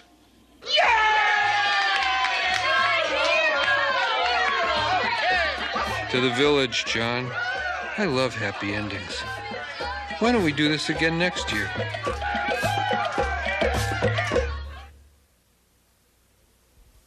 Hello, Hawaii. Hello, Hawaii. Can I come over? Can I come over? I'm a Holly from the mainland, looking for a new amour. New amour. Hello, Hawaii. Hello, Hawaii. Can I come over? Can I come over? I'm a Holly from the mainland, looking for a new amour. New amour. Aloha.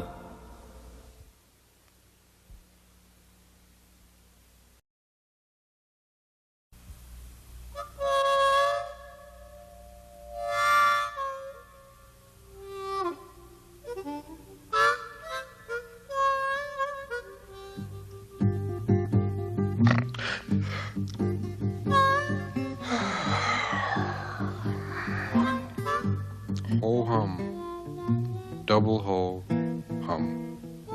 Heck with it, let's shoot the works triple ho hum. Here I am waking up in the same old bed, facing the same old morning routine. Stuck in the same old stretch.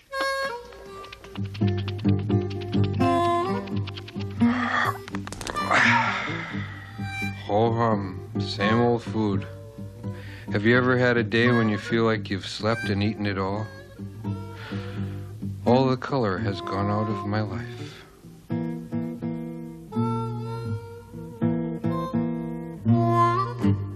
Good morning, John. Good morning, Garfield. Garfield. Yes, John? All the color has gone out of our lives. So I've noticed. Let's take a vacation. Vacation? Rest and relaxation. I'm gonna get me some R&R, sitting in the sun like a movie star. I'm gonna get some R&R, flying in a jet where the beautiful people are. In the AM, R&R, in the PM, well, I'm gonna get me some R&R.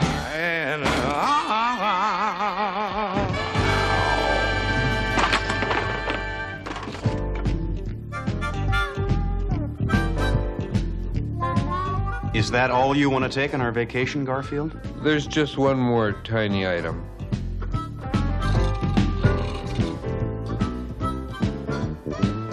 You can't be serious. I didn't pack 200 miles of extension cord for nothing. Help me.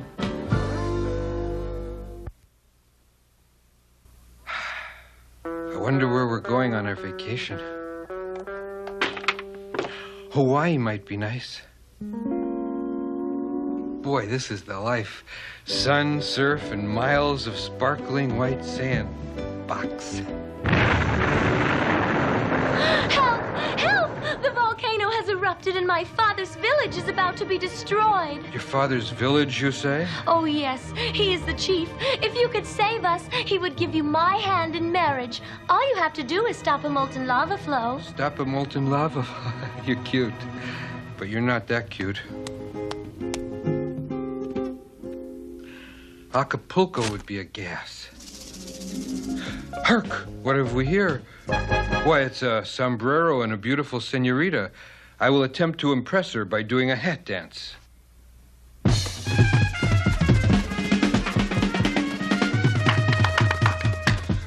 How about a date, senorita?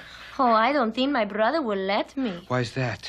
He's pretty upset about what you did to his sombrero.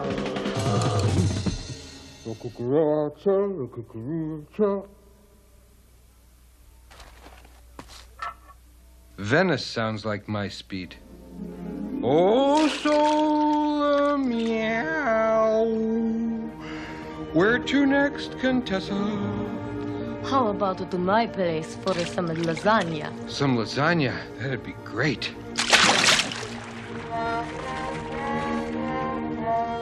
Wherever we're going, it's gonna be fun, 'cause it's not gonna be here.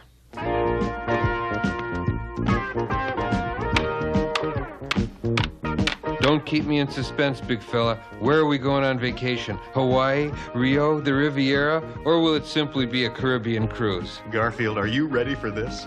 Pack your pup tent. We're going camping.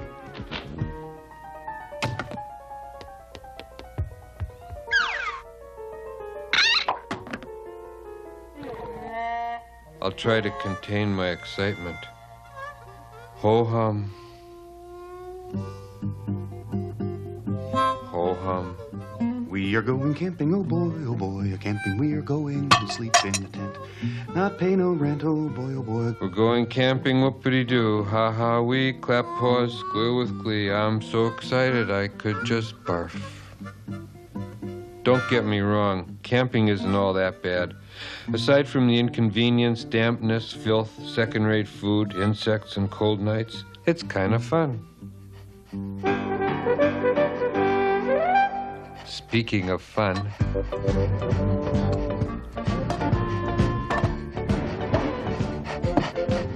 Thanks, Garfield. I was looking for that. Well, boys, we're all packed.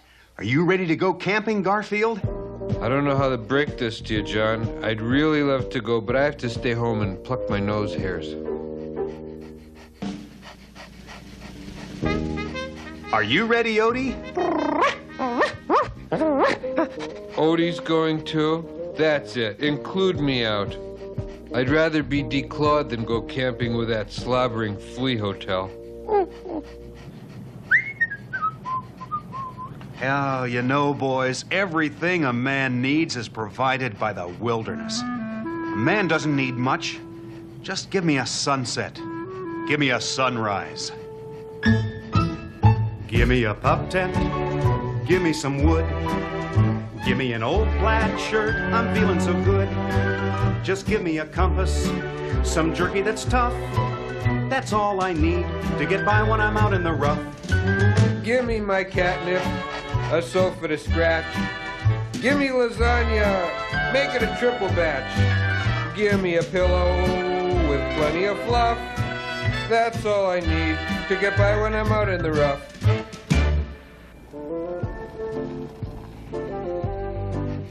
Good morning. Good morning, Rangers. Name? John Arbuckle. How long will you be staying? Well, we'll be staying a week. A week? I'll be covered with moss in a week. That your cat? Yes, it is. My condolences. Come on, please. Let me hurt him. Have a safe stay, Mr. Arbuckle. Why? There aren't any bears out there, are there? No. The most dangerous animal we have is a beaver with a nasty disposition. Okay. Well, thank you muchly.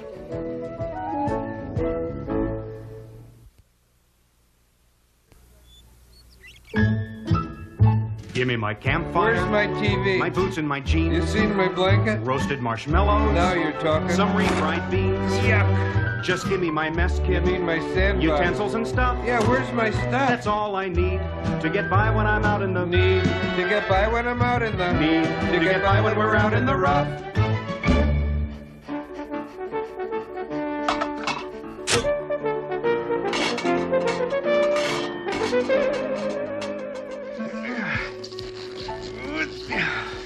Get out of the food, Garfield. It'll be carefully metered out to last exactly 1 week. Where's the rest of it? Odie, let me help you with that. Here, Garfield, take the coffee pot down to the lake and fill it with water. Your wish is my command, master.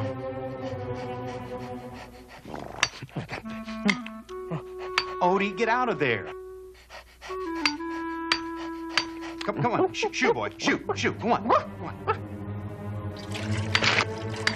Here's your water, master. Good boy, Garfield. Yes, master. Thank you, master.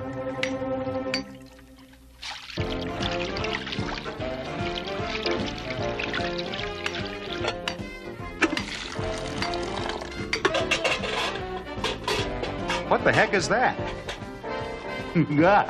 There's a fish in there. Take it down to the lake and get rid of it. That didn't take long. The lake isn't that far. Well, there it is, boys. My brand new super deluxe tent. It's watertight, mold-proof, and sleeps 3. Somehow it looked larger in the ad.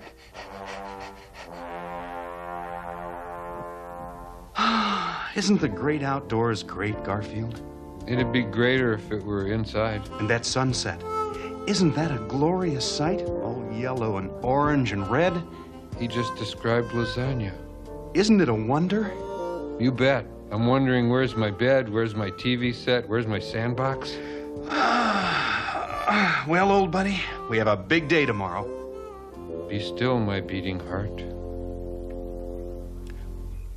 Let's say we relax to some beautiful music, fellas. Okay, let's see what's on the radio. We interrupt this program to bring you a news bulletin. The deadly panther, which escaped from the local zoo this morning, has been reported in the Lake Wobegon area. All residents are warned to stay inside until the beast is captured. We now return to our regular broadcast of fun music. So long, old friend. I wish that I could see you once again. That's it. Pack it in. We're going home. I don't want to be a panther snack. Hang on, old buddy. We're in absolutely no danger. Lake Wobegon is miles from here. We're as safe as can be. Trust me. You know, this reminds me of an old campfire song my mother used to sing. He's gonna entertain us. It goes something like this. I don't miss the city. I do. The flashing neon lights. I don't miss the traffic coming home from work at night. Home. The tension on the turnpike, you can cut it with a knife. I miss my tension. No, I don't miss the city, 'cause camping is my life. Woo-ha. Camping is my life. Camping is my life. I don't miss the city, 'cause camping is my life. All I need's a loincloth, a little sack of salt. Whatever you hear on the 6 o'clock news, buddy, it ain't my fault. Not my fault. Out here in the backwoods, amongst the leaves and trees, I'm in seventh heaven. Bees, wheeze, fleas? 'Cause camping is my life. Camping is my life. Camping is my life. I'm in seventh heaven, 'cause camping is my life.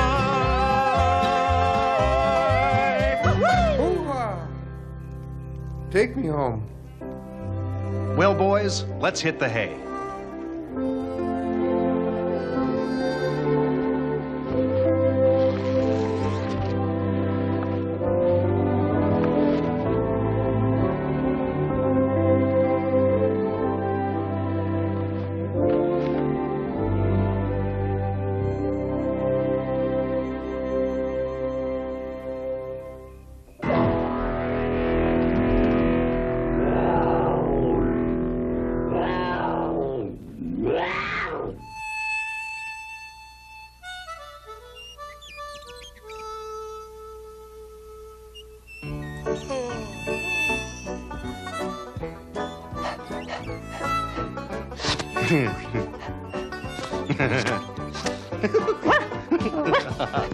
Oh, stop it, stop it. Stop it.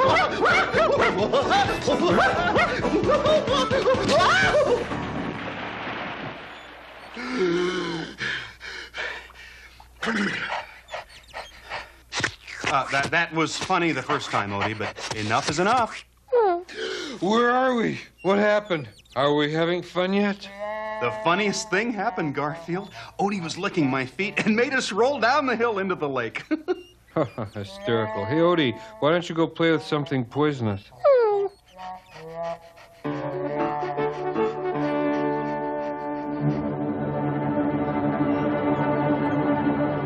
Wonder where they are. I don't know. We'd better leave them a note and keep looking.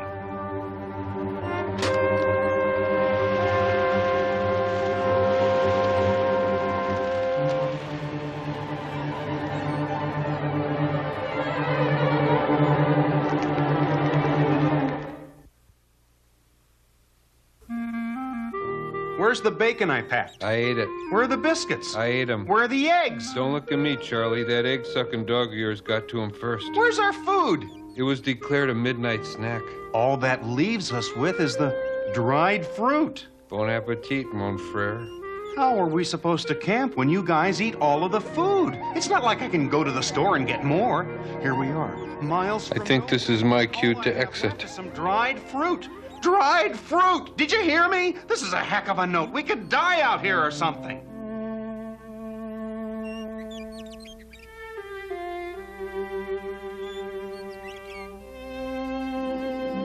This looks like a good place to lay low until the heat's off. Wow.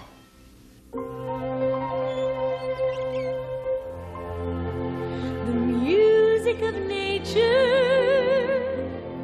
everything in tune, the song of the sunset, of flowers in bloom, the music of nature, I hear what I see,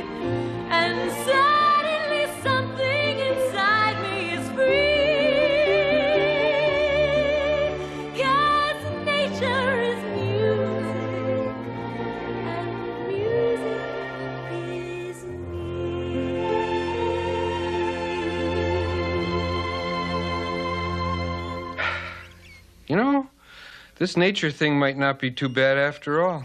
It's kind of nice sitting here communing with the trees, the grass, the animals. The animals! There could be wild animals out here. Wild man-eating, cat-eating animals. They're gonna come here, and they're gonna eat me, and then I'm gonna die. And that could really hurt my bowling average. They'll be here any moment. I sense their approach. Hi there. Oh, please, please don't eat me, Mr. Beast. I'm too young to go. I have a wife and 9 kids. I'm no good for you. I have a high cholesterol content. You'd make my mother very angry. I want to live. Do you hear me? I want to light just one little candle in this dark world. I want to live. You just don't. Not why me. What do you make of it, Dickie? Beats me, Billy. Maybe he's got into some fermented jujubes or something. You guys aren't going to eat me? We're not going to eat you. Really? You've been watching too many jungle movies, pal. Well, you know, you can't be too careful out here in the wilderness, you know. Which reminds me, what do you hear about that panther who's loose in the area? Did I say something to offend you guys? No, my friend, but quite frankly, the panther is terrifying all of us right now. What's so scary about a panther? It's 10 times our size. It's as black as midnight, and its evil yellow eyes stare right into your soul. I was in the lake last night, and I saw it on the shore. What it did to a friend of mine is too ghastly to repeat. Then it pulled itself up to its full height and stared right at me. Right through me, with those eyes, as if I were next. Don't worry, old-timer. It'll move on sooner or later. Then we'll be back to business as usual. You'll see. Oh, boy. I hope you're right, Billy. I hope you're right. Have you seen it, Billy? No, I haven't. Dickie is the only one who has seen it and lived to tell about it. Hey, it could still be around here. What was that? Dickie? Billy? Hey, don't leave me alone, guys. I'm not the fast on my feet variety of cat. I gotta get out of here. I gotta hide.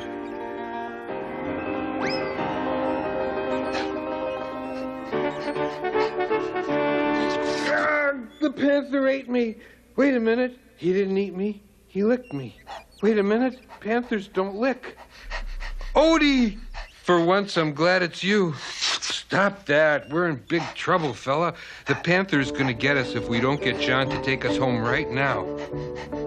I'm serious, Odie. This is no panting matter. Stop that. Here we go again.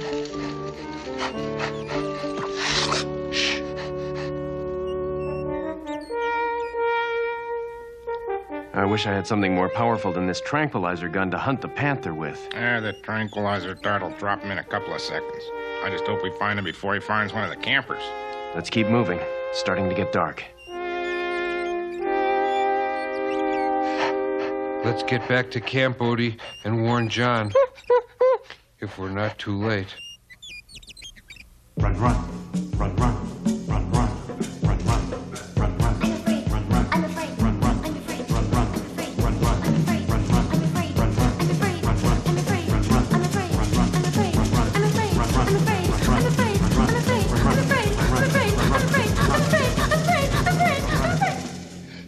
John, we gotta pack up. We gotta get out of here right now. There's a panther out there, and it's gonna get us. Where have you been, Garfield? Here, have some dried fruit. Read my lips. We are in grave danger. Let's go now.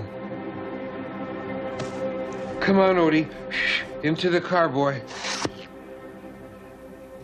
Look, Odie, if we don't get out of here right this instant, we're gonna be dead. And if that happens, heaven forbid, I'm never gonna speak to you again.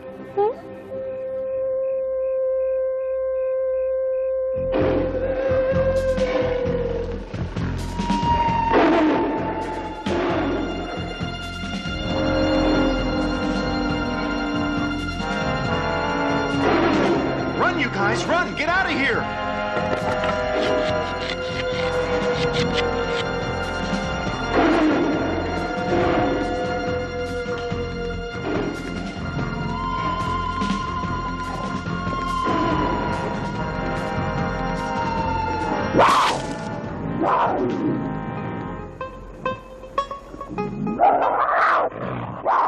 Come on, Odie. It'll be safer in the car. Where's Garfield? Come on, boy, get in. Oh, we're safe. Oh, don't do that, Odie. Odie, don't do that. Where's Garfield? We can't leave without Garfield. Ah!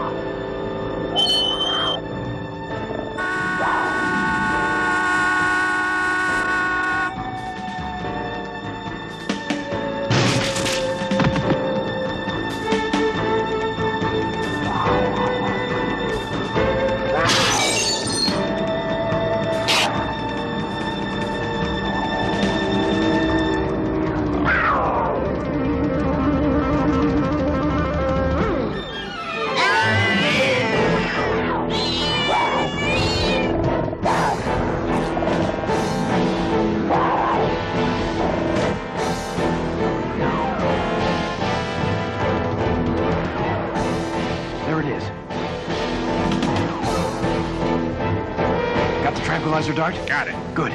Shoot! Shoot!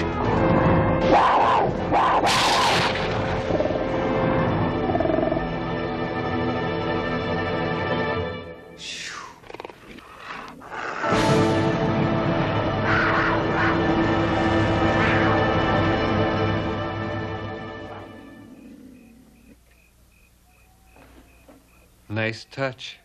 Yay! Oh, Garfield, do you know what you did? You saved our lives, old buddy. Guess I did, didn't I? That was a brave thing you did, Garfield. I love you very much. Yeah, well, I guess I must love you, too. Yeah, and you too, Odie.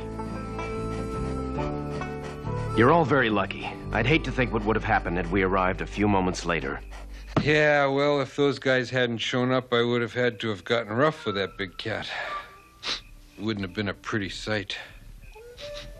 But a cat's gotta do what a cat's gotta do. When the tough gets going, the going gets tough. Ah, that's not right. When the get tough going, or, I mean, when the get tough...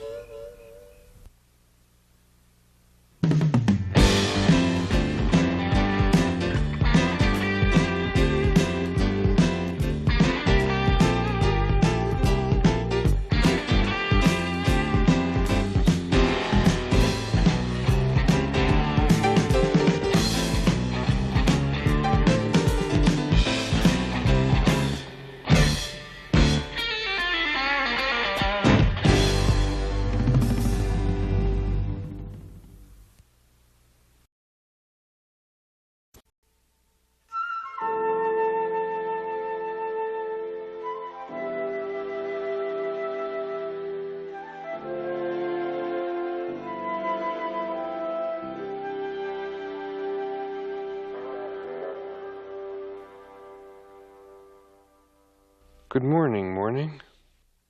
Guess I'll get up, wake John, exercise. Unless, of course, that floor is cold. I hate cold floors. I'm not getting out of bed if that floor is the slightest bit chilly. Yay! It's freezing. Too bad.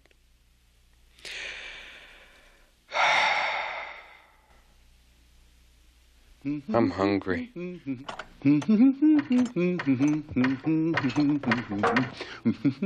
Hungry, Garfield? You guessed it, Buster. Okie dokie. Here you go. No thanks, I couldn't possibly eat another bite. Well,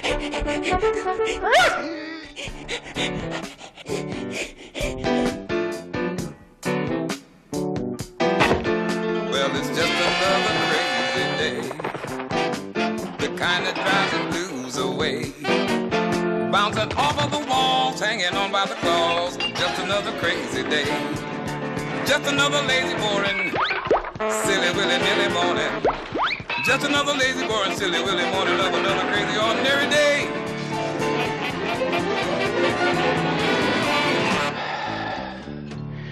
And they say pets are therapeutic.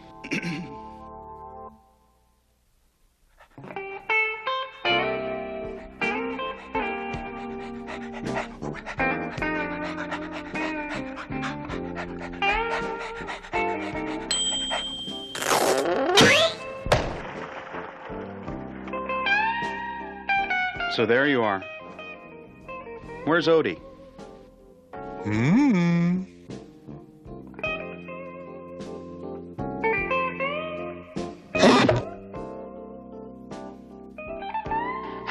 Boys, boys, boys. Just look at this room. What am I going to do with you two? Giving you away at the supermarket comes to mind. A one-way ticket to the city pound seems like a good idea. Right now, even taxidermy sounds terrific. I work and slay for you, and do I get any thanks for it?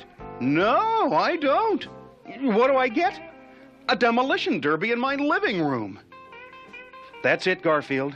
This is not normal for you. You're hyperactive, and that's serious. I think it's time for a trip to the vet. No, not the vet.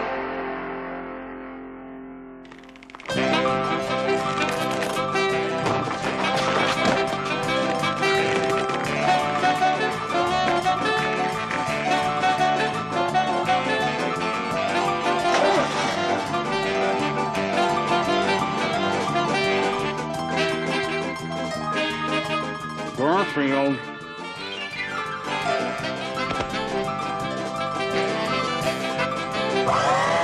Garfield, quit playing with the power seat.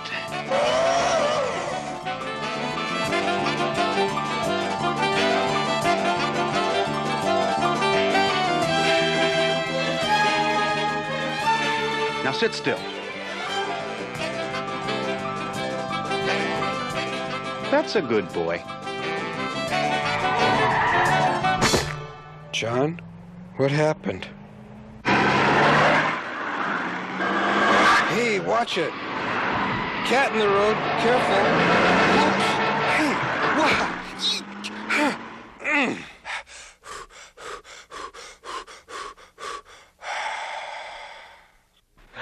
I'm free. No vet. No John. No Odie.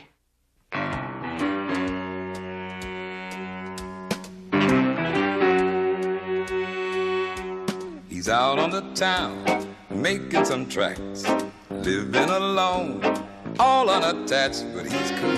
He's cool. He's calm, starting from scratch. He's loaded with charm, a cat without fear. Look out, ladies, Garfield is here, but he's cool. He's cool. He's calm, starting from scratch. This could be my time to howl. Haru! What's happening, baby? Take a hike, Jack.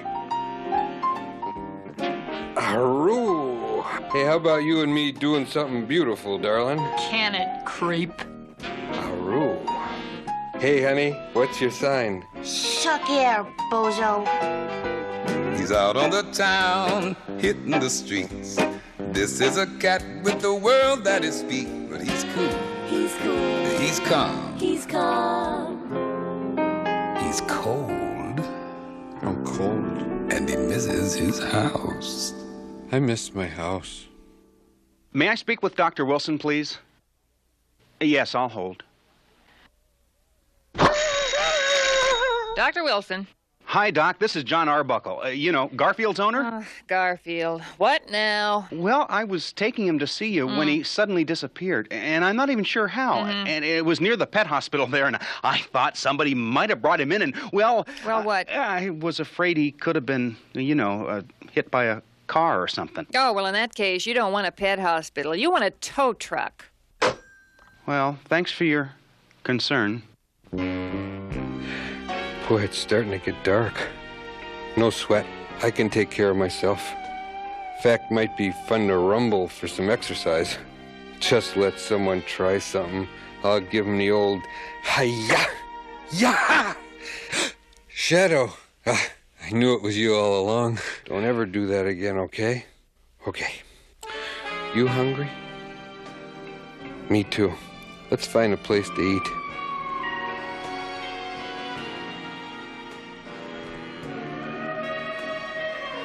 Ah, this looks good. Galvanized, not one of those cheap plastic places. Bon appetit.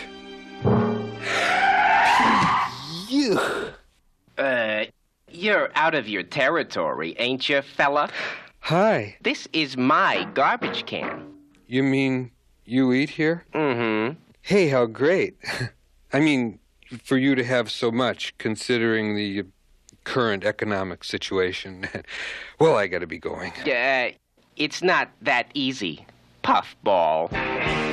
Puffball? Did you just call me puffball? Oh, that offends you? I'm sorry, lardball. Well, that does it. Me and my shadow were just talking about getting a little exercise.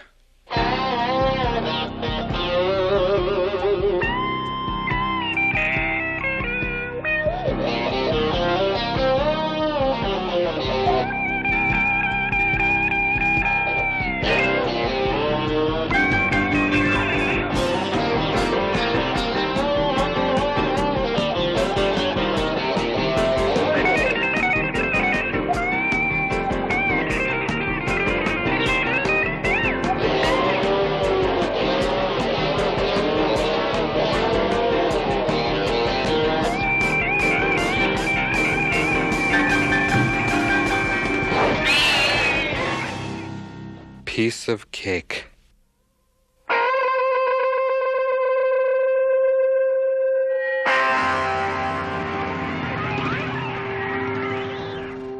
This is not good.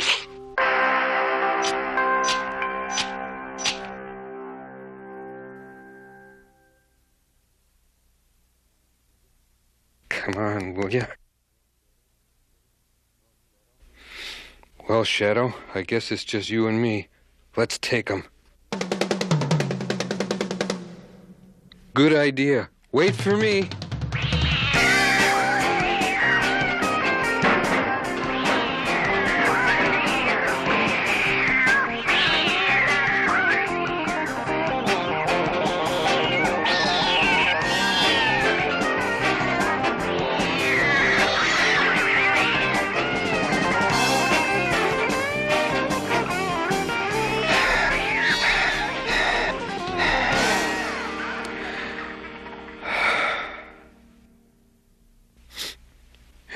This place smells familiar.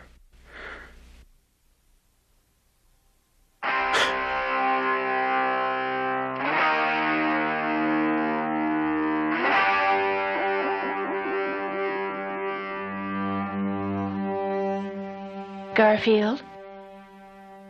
Do I know you? Think back, Garfield. Mom? My little boy. My, you've gotten fat. Hey. Hello, want ads? Lost and found, please. Hi, I want to run an ad. Missing a beautiful orange-striped tabby cat of the large bone persuasion, answering to the name of Garfield. When found, he'll probably be hungry. His favorite food is lasagna, but he'll take almost any other kind of pasta dish. Say a deep dish cavatini, heavy on the meat sauce. Let's see. Upon finding Garfield, please contact John Arbuckle anytime at 555-7722. In appreciation, a generous reward is being offered. I guess that's it. Oh, by the way, how much will it cost? How much? Well, in that case, have it read Lost. Fat, orange-striped cat reward. Thank you.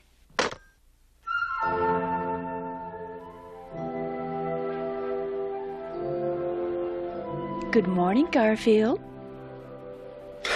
Oh, good morning, Mom. For a minute there, I thought I was dreaming. Oh, this is real. Believe me. Ooh.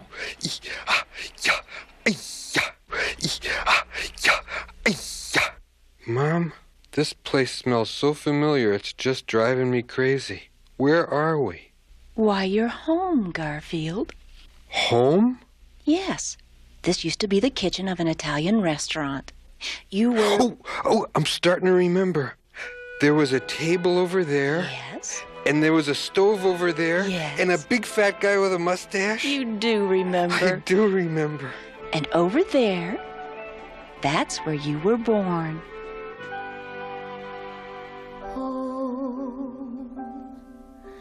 Home again, from where you never know who you can call a friend.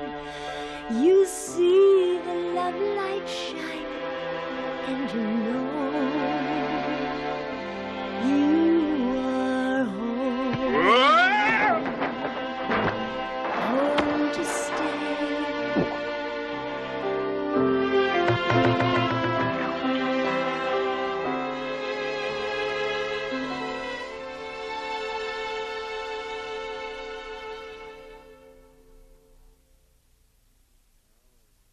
Now I remember everything. Follow me, Garfield. I wonder where we're going.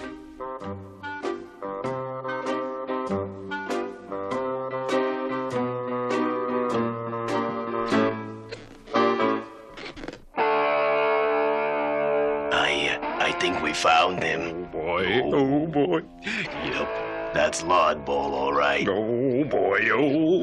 We're gonna be heroes.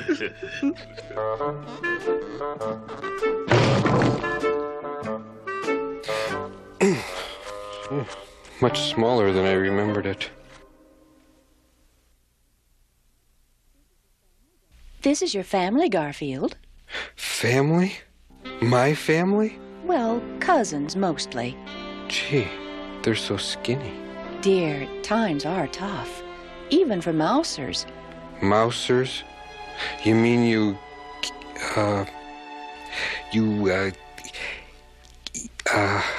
Every chance we get. Yeah. Come, dear, meet the family.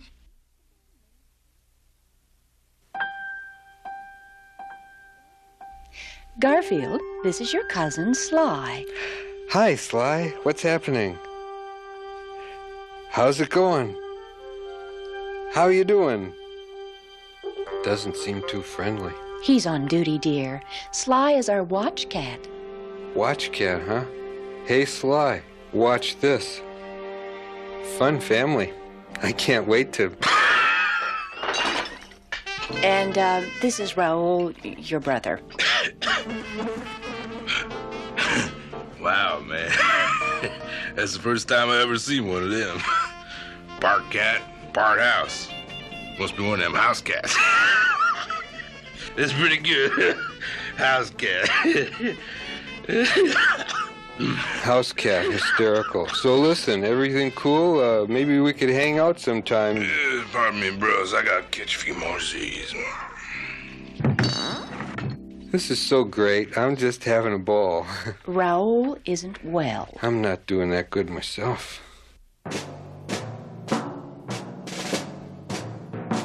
Garfield, this is your grandfather. Father, I'd like for you to meet Garfield. Hi, please. You're soft, boy. Too proud to work for a living? Well, So you want to be a mouser, eh, boy? No, do I? Well, if you want to stay here, you do. We have a tradition to uphold, my boy. Your father, your great-grandfather, your great-great-grandfather, we've always been mousers. Are they here? They drop in from time to time. Garfield, you come from a long line of bachelors. Oh.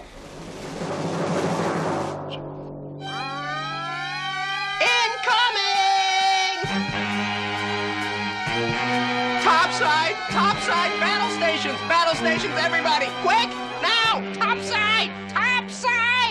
Get ready to fight, dear. Fight? You know, there's too much fighting in the world. Don't you think? Oh, cut the philosophy, Chubbs. Move it.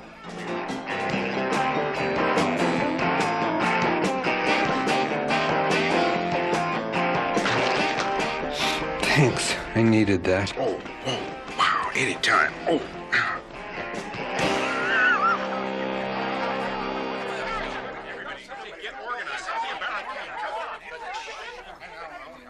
What's happening? It's the claws. The claws?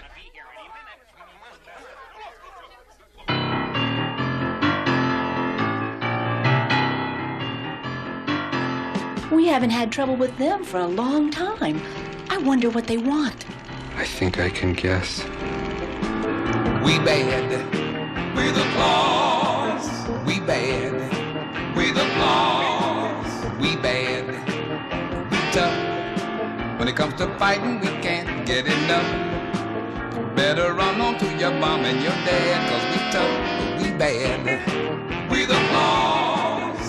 We tough. We're gonna fight. We mean. We're gonna hang on. Like to keep our territory clean. Push us around. If you step across the line, you're had, 'cause we tough, but we bad. You may be tough, with applause. but we are tougher. We bad. Can't beat with us all applause. around. We bad.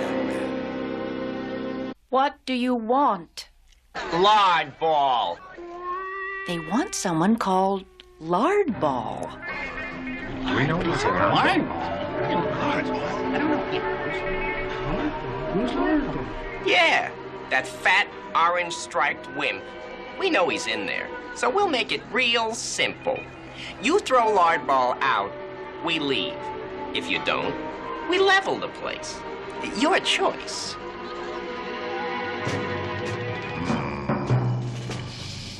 It's tempting. Oh, he's family. We fight. We fight. Hey, great. You are weird.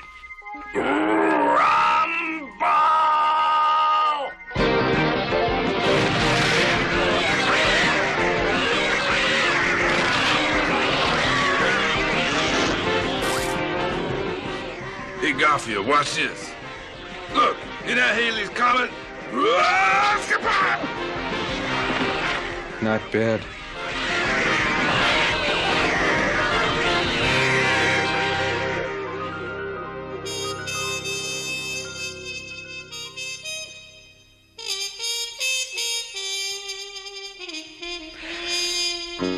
Hey, I guess we showed them, huh? They won't try that again. Not with this family. Lard Ball, go home.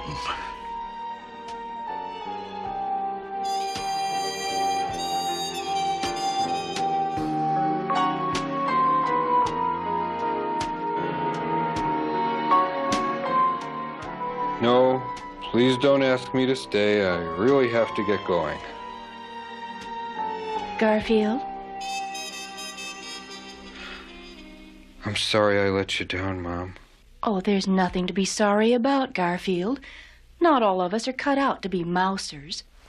I'll say. Garfield, this is really for the best.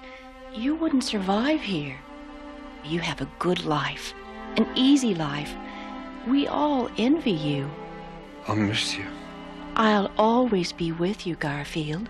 And if you ever need me, I'll be there. Now, go, dear. It's starting to get dark. Garfield, I love you. I love you too, Mom.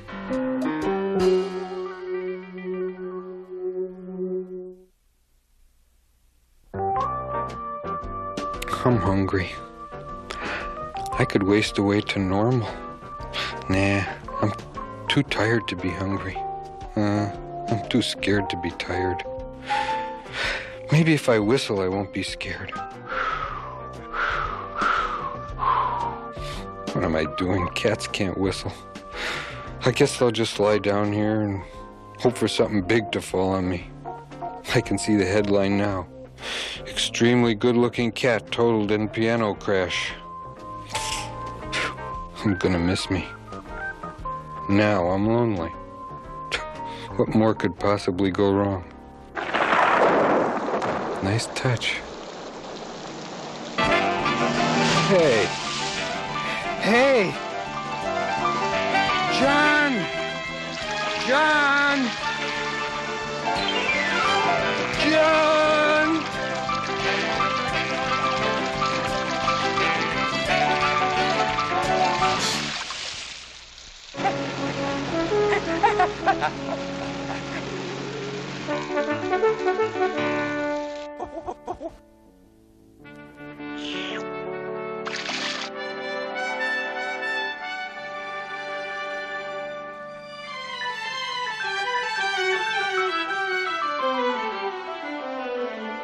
Is that you, Garfield? Thank you. That was enough for one day. Lasagna. Home, John.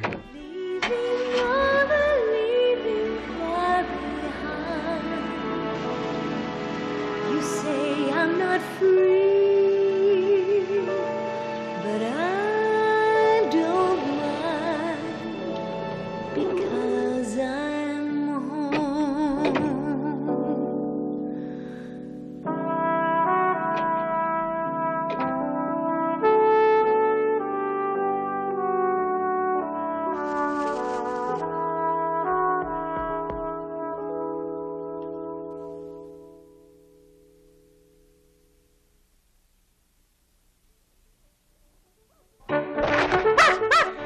Yes, Odie, you found me. Shit, you look bad, Garfield. What a night. Did that really happen? Did I really meet my... Did she really? Nah. This house and with this family, I am. Thanks, Mom, for everything.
That depth charge was too close. Reverse engines. Right full rudder. Ahead 1/3. Heading 320. Bring her up. Level off at 16 feet. Up periscope.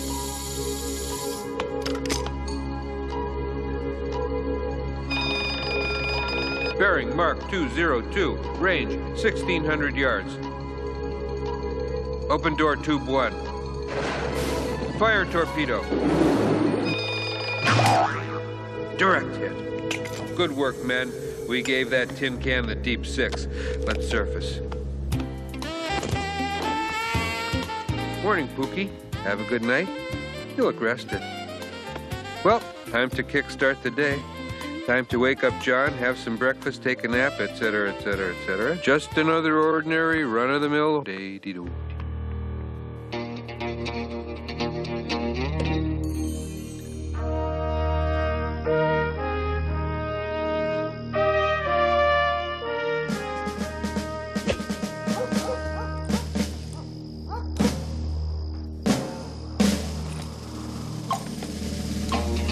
Garfield's coming. He's coming to town. Better not try to knock him down. Just run for cover and clear the street. 'Cause if you don't, you'll be dead meat. Yeah, Garfield is coming to town. There was Jesse James and Billy the Kid, but this dude's done worse things than they ever did. Woe the poor soul who crosses his path. He'll have to suffer this gunslinger's wrath. Huh. This poor dog hasn't got a chance. He's had his last meal, and he's had his last dance. One more whimper, one more prayer.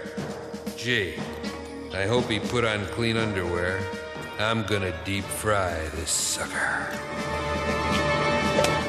Morning, Odie. What's on your docket for the day, pal? Yeah, me too. What say we get some breakfast? Okay, let's wake up the cook. Oh, John, And now, ladies and gentlemen, Garfield the Amazing. Good morning, adoring throngs. I am Garfield the Amazing, and this is my comely assistant, Odie the Average. For my first trick, I'm going to perform the tablecloth thing.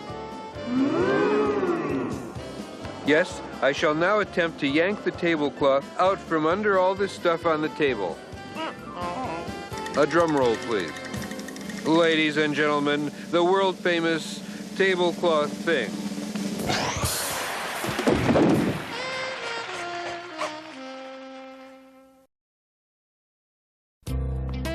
Here's your breakfast, Garfield.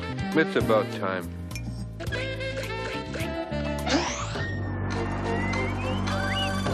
You know, Garfield, I wish I knew what goes on in that mind of yours.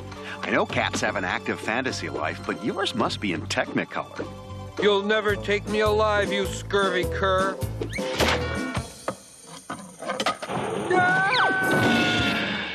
Sigh.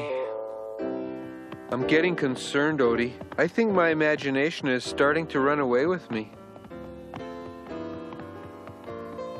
See you later.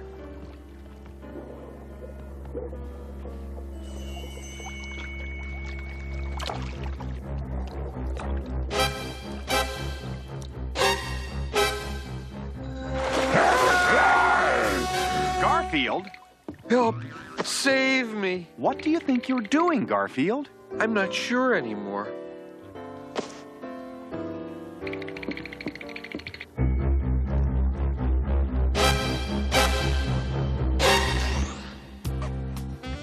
Odie, I have a theory. Huh? Yeah, it just occurred to me that this imagination thing may not be as dangerous as we think. Huh. You know why?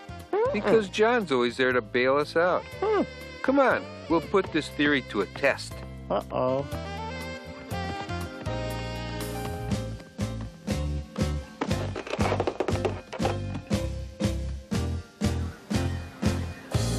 Good afternoon, passengers. This is your Captain Garfield speaking.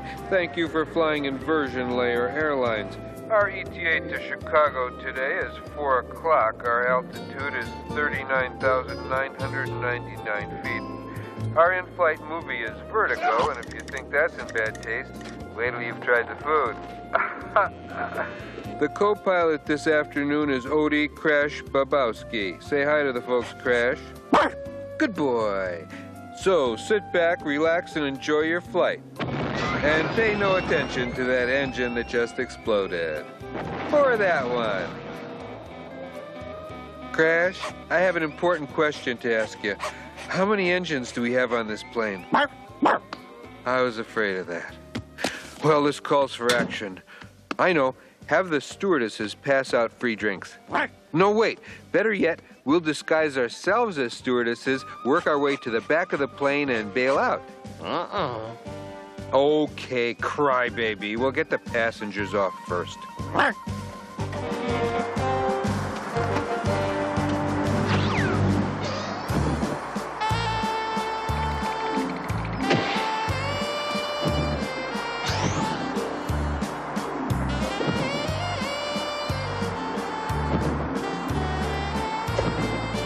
All the passengers are safely off, Crash. Ready to bail out. We overlooked one tiny detail, Crash. We're not wearing parachutes. Didn't you pack enough chutes for us, too? Well, this is just great. Time to test my theory about John being there for us. Feel lucky, Crash? Yeah. Then let's just do it.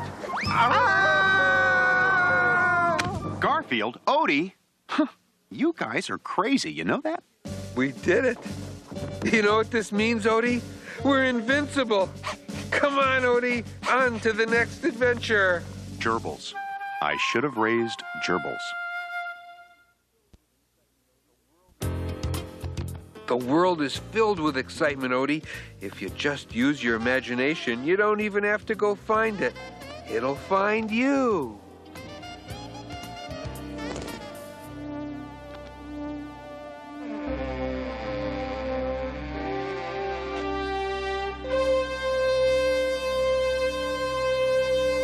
Nice touch.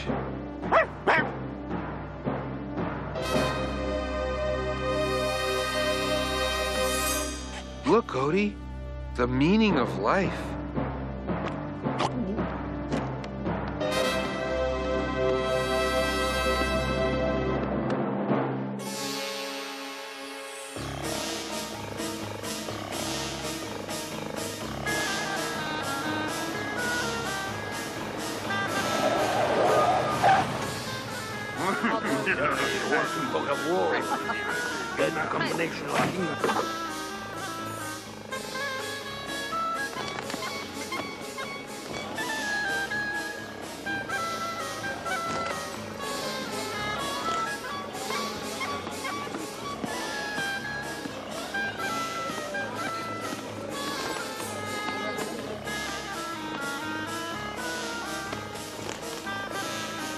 Simsalabim, sir. Simsalabim. May your children be happy and wise. May your chewing gum never lose its flavor. May your camel walk straight and true. May your socks always match. Oh, what a wonderful sense of humor. Lance Sterling. So we meet once again, sir. Fat guy, so we do. I would like you to meet my associate, Raw Meat. He doesn't smoke, drink, eat, or sleep. He's been trained in the martial arts, you know. Judo, karate, taekwondo, jiu-jitsu, and machete eating. Big deal. This is my associate, Slobberjob. He doesn't think. He's been trained in macrame, bonsai, origami, and he's nearly housebroken. What? Most impressive, sir. Let's cut the small talk, fat guy. You know why I'm here. Yes, I do. And what I'm here for. Yes, I do. And what I'm gonna do with it. Yes, I do. Then would you mind refreshing my memory? You're here to get my half of the Holy Ankh, sir. I knew that. Combined with your half of the Holy Ankh, it will form a map to the location of the Banana of Bombay. You see, Slobberjob, the Banana of Bombay was the original banana used in the old banana gag. Oh. You remember the old banana gag. Yes, it's the symbol of humor to free nations all around the world. The Banana of Bombay was stolen from our country's Museum of Humor many years ago. If it falls into the wrong hands, it could be the end of humor as we know it. Oh. Our mission is to recover the Banana of Bombay and return it to its rightful place. I, on the other hand, feel the Banana of Bombay belongs to the world. I will find it first and auction it off to the highest bidding country. You low-born cur. How dare you seek to profit from the Banana of Bombay? Oh, come, Mr. Sterling. Let us piece together our halves of the Holy Ankh so that we may get on with our quests. Very well. Where is your half of the Ankh, fat guy?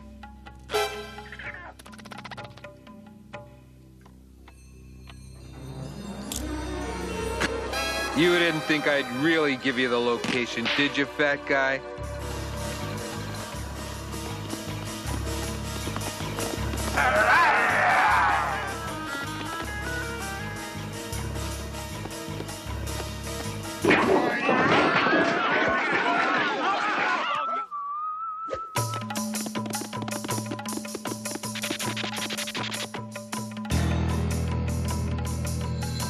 Attention market shopping people.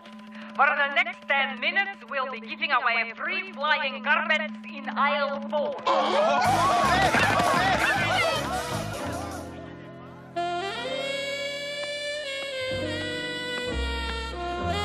Who are you?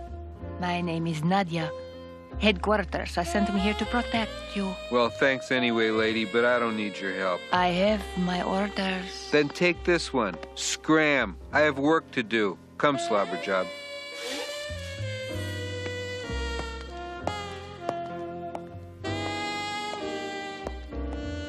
You haven't heard the last of me yet, Lance Sterling.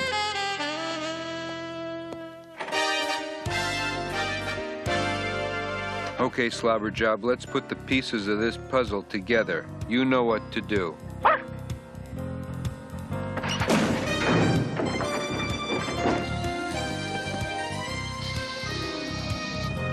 These two halves of the Ankh will form a map giving us the location of the Banana of Bombay.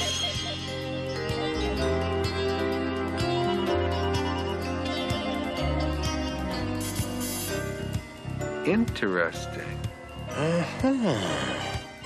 This is only part of the map.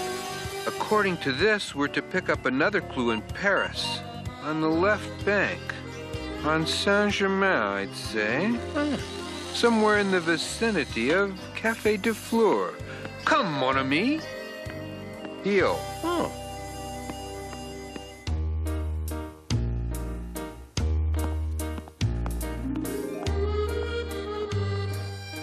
Do you have, how you say, microwave lasagna? No, monsieur. Oh, very well. Just give me the soup du jour with some extra jour on the side. An excellent choice, monsieur. What's your special today? I haven't a clue. Clue?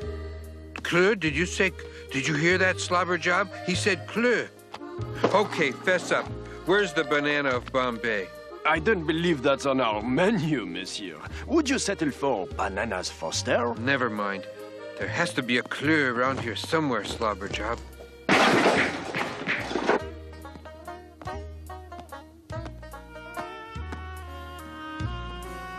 Here is your soup de jour, monsieur. Bon appétit. Thanks, pal. Boy, that guy looks familiar.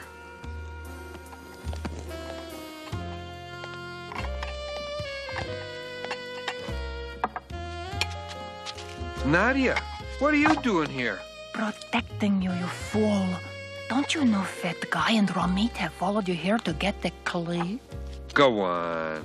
Enjoy your soup de jour, my friend, for there will be no tomorrow.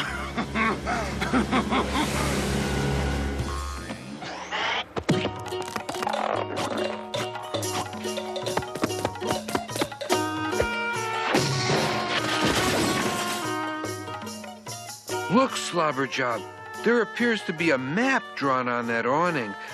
This must be our clue. Let's get out of here. And bring the map with you.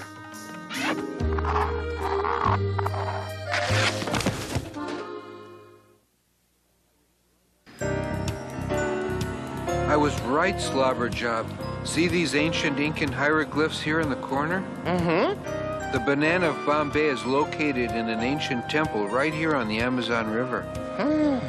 Well, pal, nothing can stop us now.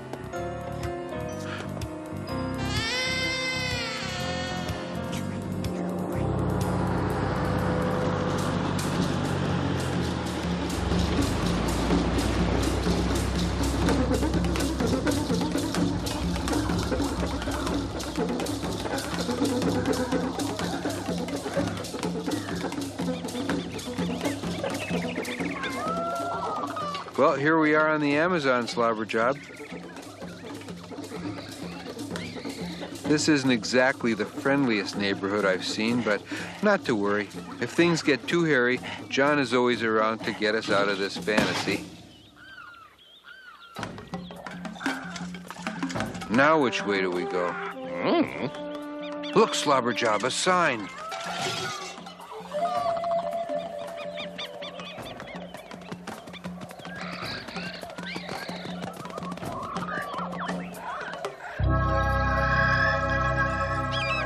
Ah, the ancient temple. Good work, slobber job. Proceed with caution, my friend. These walls have eyes.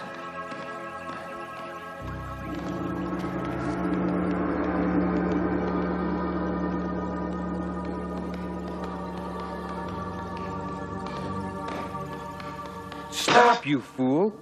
Look what would have happened. Now stay behind me and step where I step.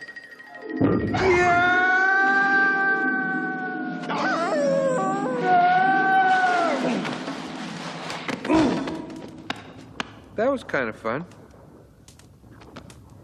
The banana of Bombay.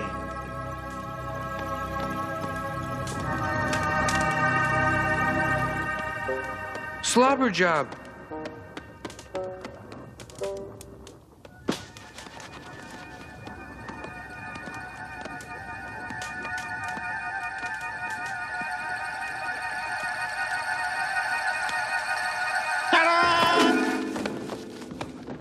If you want something done right, you gotta do it yourself.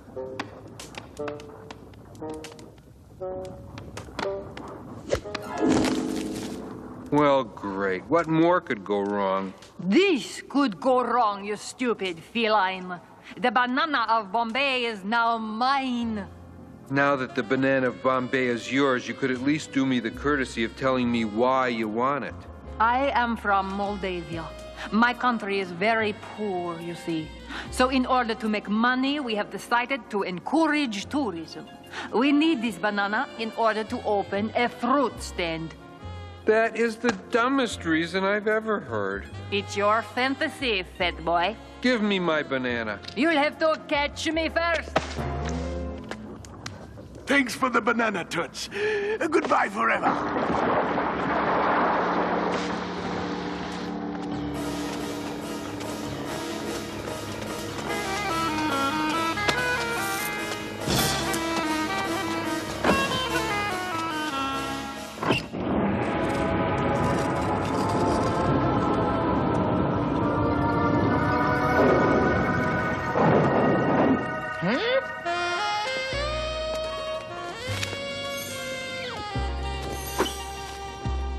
I hope someone brought snacks.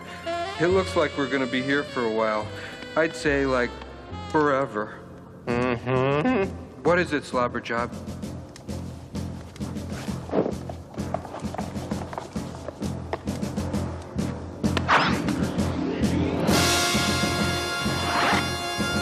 Good work, boy.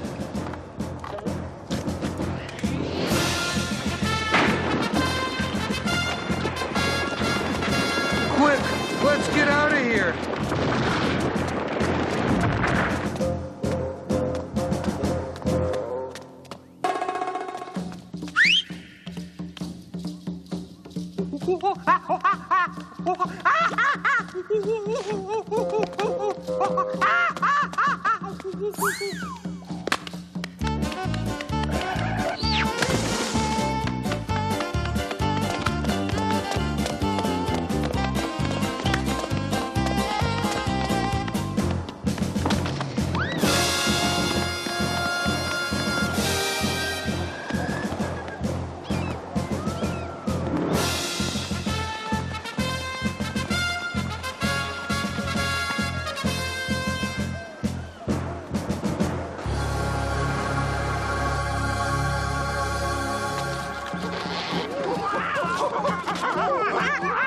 Well, Slobberjob, old buddy, even Lance Sterling doesn't have a way out of this one. Slobberjob, what are you doing? Oh, well, I guess it is just a fantasy, isn't it? Not bad.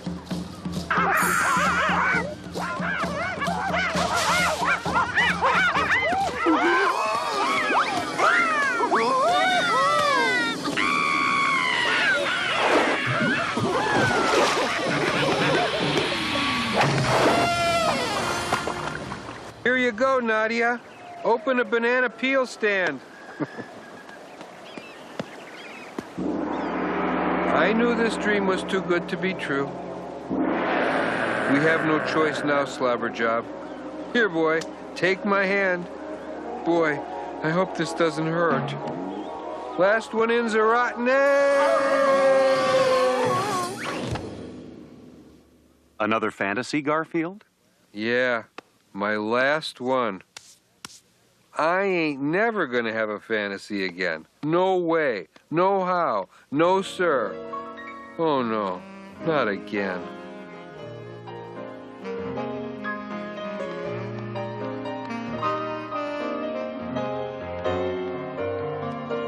Odie, I thought I told you never to play.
Good morning, viewers. Welcome to another broadcast day at WBOR, the easy viewing, easy listening station. We begin our broadcast with the Binky the Clown Show. Have a nice day. Kids! Get your lazy bottoms out of bed and do jumping jacks with Binky the Clown! 1, 2, 1, 2, 1, 2, 1, 2, 1, 2, 1, 2, 1, 2, 1, 2, 1, 2, 1, 2, 1, 2. What am I doing? Remember, kids, if you don't exercise with Binky, you're gonna grow up to be worthless! I hate you, Binky. Where's my remote control? Put it in gear, you losers! You don't want to be lazy, do ya? You gotta get into good shape for tonight, kids, because this is the night you can get a lot of candy! Take that, Binky. Ha-ha! Wait a minute. Did he say we could get a lot of candy tonight? Binky, Binky, come back. Where are you, Binky, old buddy? That's right, kids! Tonight is Halloween night, and we want to be in great shape to trick-or-treat for all that candy, don't we? Yes, we do! This is a night This is the night I was created for. I'm gonna put on my best disguise and go knocking on everybody's door. This is the night This is the night I'm gonna hit the street. 'Cause this is the night folks are giving away so many good things to eat. Oh, people, you know life could be so sweet if every night was a night to go trick or treat. Trick or treat. Wouldn't it be sweet? Trick or treat. Just a trick or treat. Trick or treat. Wouldn't it be sweet? Trick or treat. Just a trick or treat. Halloween's my kind of a holiday. It's not like those other stupid holidays. I don't get pine needles in my paws. There's no dumb bunnies, no fireworks, no relatives, just candy.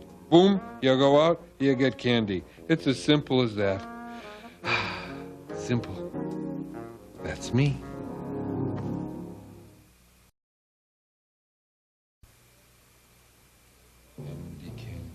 Candy.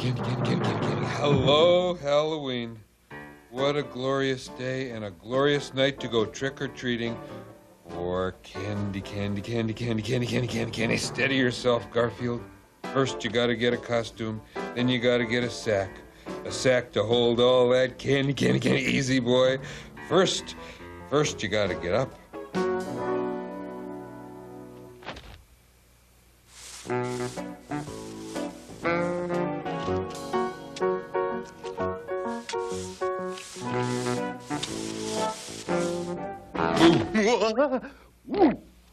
Gotcha. That's not funny, Garfield. And how, this? Now that's funny. Why can't I stay angry with you, Garfield? 'Cause I'm a cat. What's with the blanket? You practicing for Halloween? Practicing? Huh, I'll have you know Halloween's my middle name. Gar Halloweenfield. Oh, well. You're probably wondering what I'm doing with this pumpkin on my head. Wahoo! There's a pumpkin on your head. I hadn't noticed. I was carving a jack-o'-lantern until you arrived. What do you think? It's you. Well, this one's ruined. This stuff appears to be of the lasagna persuasion. Since when did you like pumpkin innards? Pooey! Since never. Blech. How about some breakfast? Oh, no, thank you. I must save room for all that candy. Candy. Oh, maybe I'll have a sweet roll to tide me over.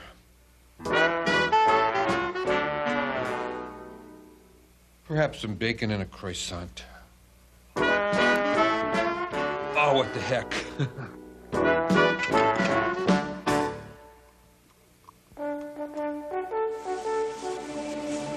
Boom. Ah, gotcha, didn't I? Ah! Ah! Oh, I knew it was you all the time, Odie.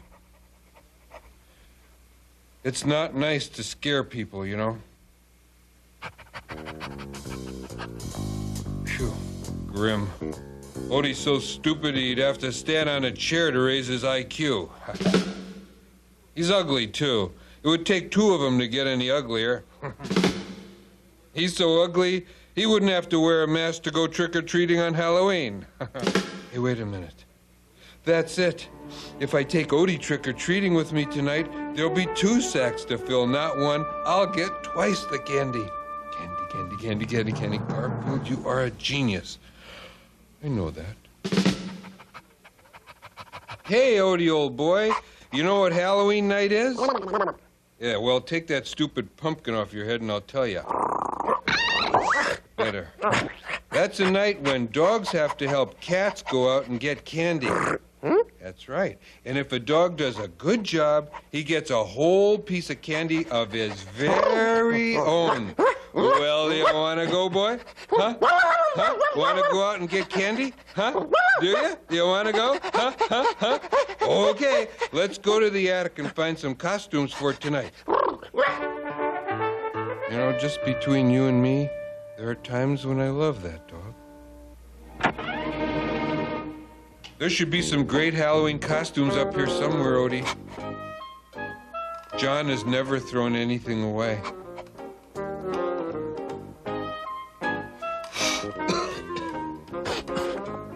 Here's Jon's first bow tie. Tacky. Some sunglasses, Cousin Wanda's wig, Aunt Orpha's false teeth, yuck, Roy Ogle's roots, strings, sealing wax, and all that funny stuff. Well, I guess there's nothing here. Very funny, Odie. Come on, let's keep looking.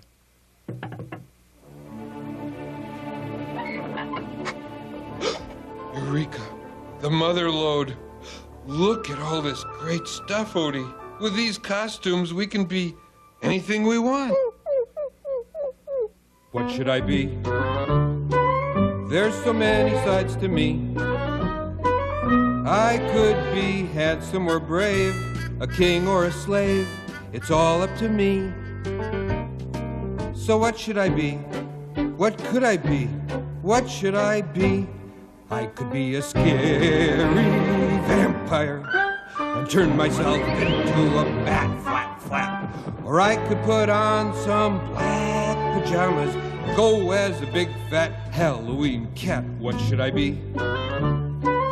There's so many sides to me. I could be an astronaut, a robot, a hobo, a clown, or an alien creature going out on the town. What should I be? It's all up to me. What should I be?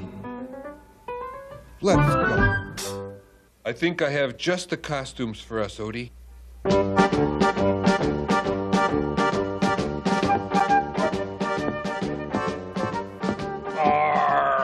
It do be a landlubber who be shoving lasagna in his face. I declare this booty property of the Queen. Hey, what do you think you are? I be Orange Beard the pirate captain, and this be me first mate, Odie the stupid. You be having a mite too many peg legs there, matey. You guys look ridiculous.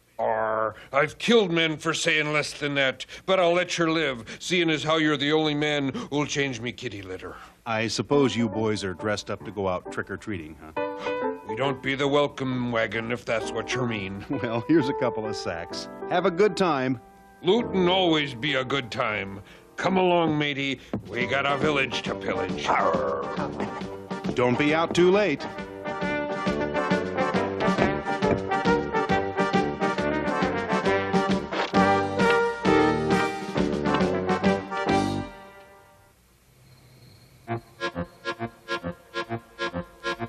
"60 men all lost at sea, all of them drunk except for me. 'Twas I who had to face the storm with nothing in sight to keep me warm. Yo ho ho ho, over the raging sea we go. Yo ho ho ho, wherever the four winds blow. Hey!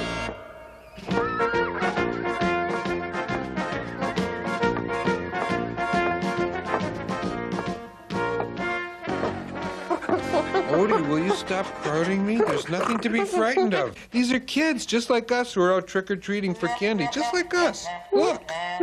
See? A kid. Ow! See? I'm no scaredy cat. I may be lazy, I may be fat, I don't do laps, and I do not chat. I may be selfish, yeah, and all of that, but the one thing I'm not is a scaredy cat. The one thing he's not is a scaredy cat. I may be bossy, I may lack grace, I don't do sit-ups to trim my waist. I may be thoughtless, yeah, and all of that, but the one thing I'm not is a scaredy cat. The one thing he's not is a scaredy cat. I don't have charm or much pizzazz. I don't chase mice and all that jazz. I may be sassy, yes, and all of that, but the one thing I'm not, yeah, the one thing I'm not, I say the one thing I'm not is a scaredy. The one thing he's not is a scaredy cat.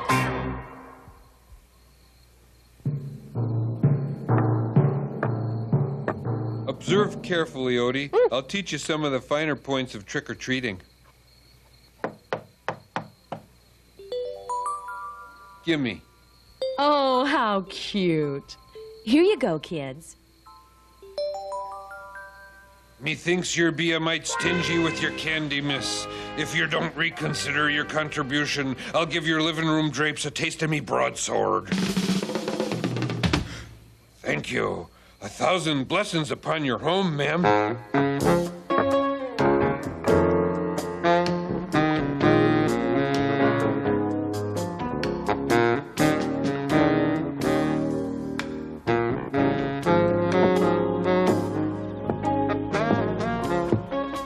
Well, Odie, we've had a pretty successful evening. Hang on, Odie. I just had a brilliant idea.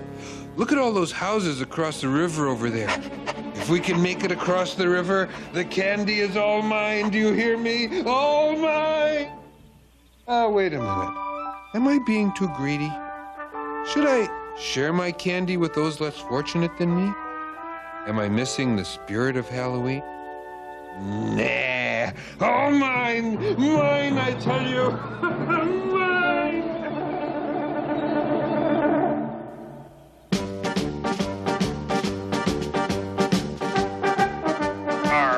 What have we here? Why, it do be a pirate ship for us to get across the river. I commandeer this ship in the name of Orangebeard the pirate. Free the moorings and shove off, matey. Rawr.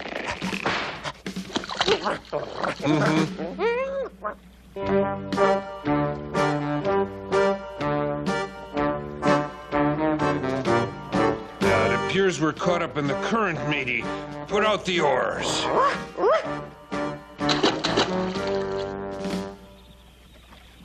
Oh, I'd make 'em walk the plank if I had one. We be at the mercy of the sea, matey. Topside, batten the hatches, trim the main, slip the sheets, flibber the gibbets. I want my mommy!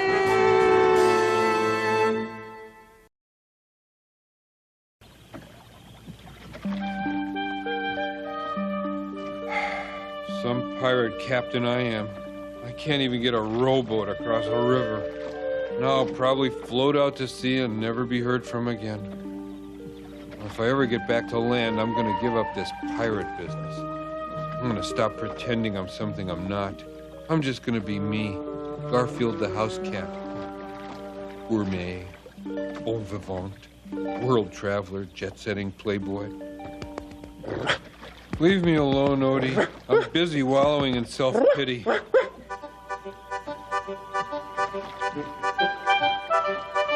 Arr! And shiver me timbers, it be land ho.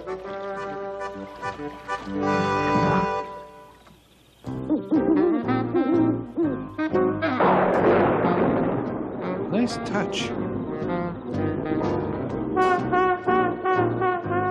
Look, Odie, there's a light in the window up there. Someone must actually live in that old house.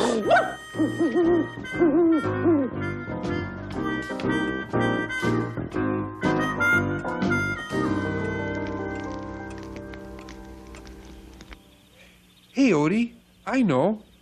Let's investigate. Okay, Odie, here's the plan. I'll kick the door open, and you jump in and secure the place. Are you ready? Ow! Okay, tell you what, let's quietly slip in.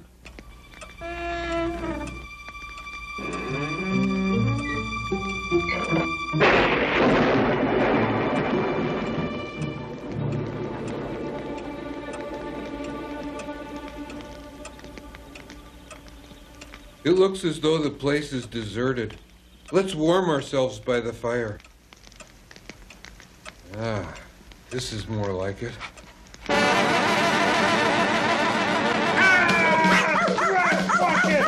Shut up, you two! That's enough to stop an old man's ticker. You've picked a poor night to come visiting, my friends. This could be the worst night of your lives. I knew it. Let's not bother the man any longer, Odie. Stay! I'm about to tell you has never been told to another living soul. Catchy beginning. This island has a secret. A deep, dark secret it has held for 100 years. 100 years ago tonight, a ruthless band of pirates held up in this very house. They had looted many ships and were pursued by government troops. They were so heavily laden with their ill-gotten gains, they had to bury the treasure before making their escape. However, before they left this island on that stormy night, they signed a contract written in blood. They vowed to return for the treasure 100 years from Halloween night at the stroke of midnight, even if it meant returning from the grave.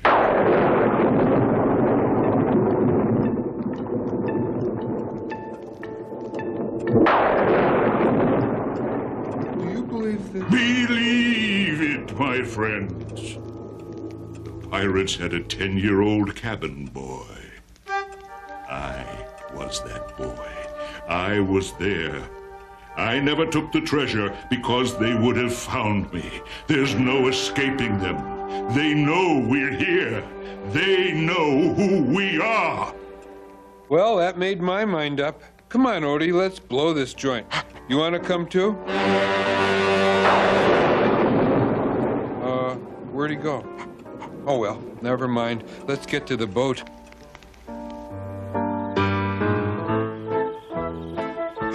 Rats! There goes my boat. Rats! There goes my candy. My boat's gone. My candy's gone. Dead pirates are coming any minute. It's past my bedtime. I want to go home.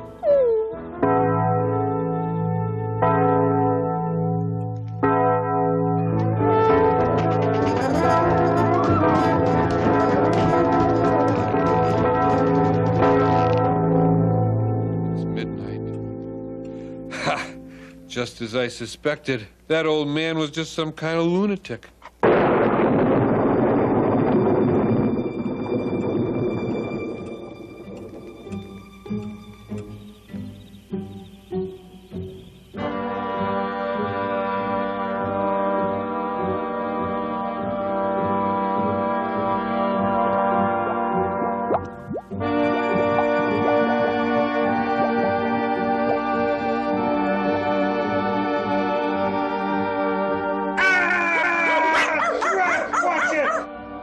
We gotta hide, Odie. We haven't much time. We gotta find a good place to hide. Don't worry that they know where we are. Not there, dummy.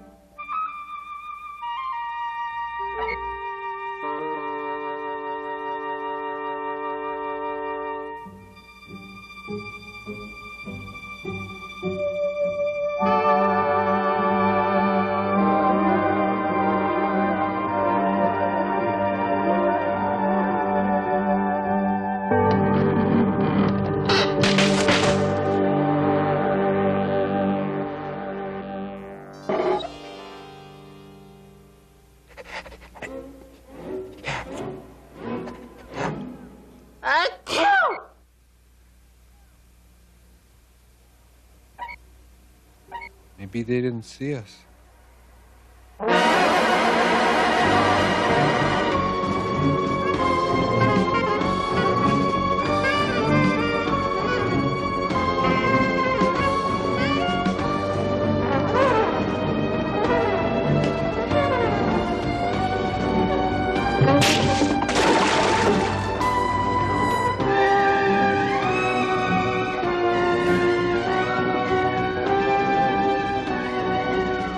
This is it, pal. We swim for it. 1, 2, 3. Rats! I forgot. I can't swim.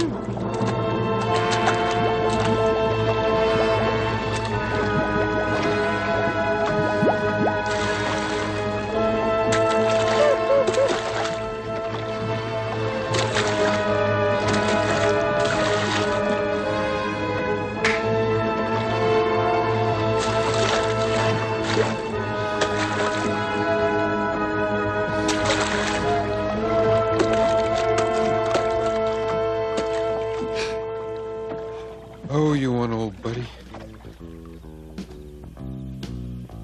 The old man was right, Odie. This was the worst night of my life. I've had nightmares that look like birthday parties compared to tonight.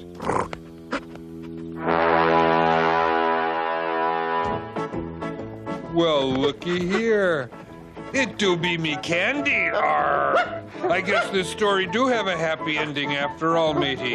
Let's be shoving off for home now. So the pirate ghost got the treasure, and we got the candy, candy, candy, candy. Odie, I am about to do something that is totally out of character for me, but seeing as how you saved my life about 18 zillion times tonight, I want to give you something. Something of great personal worth. Something that represents a great personal sacrifice on my part. Here's your half of the candy. Yeah, I love you. Now get out of here. What a night. Boy, am I wired. I think I'll see what's on TV. Good evening, and welcome to our all-night pirate movie festival. Boy, am I tired.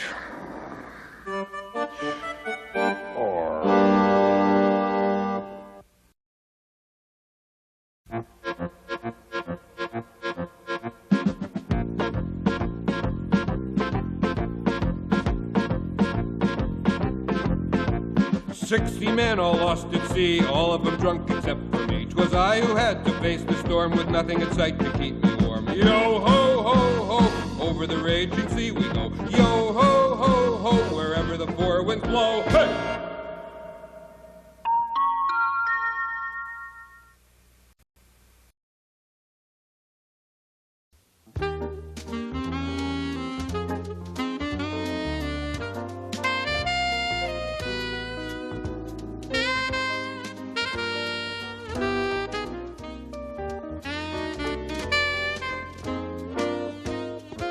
Morning, John. Sorry to disturb you. I know you have a busy social calendar, but if you will be so kind as to go to the kitchen and fix me a huge breakfast, I will allow you to come back to bed and finish your sleep.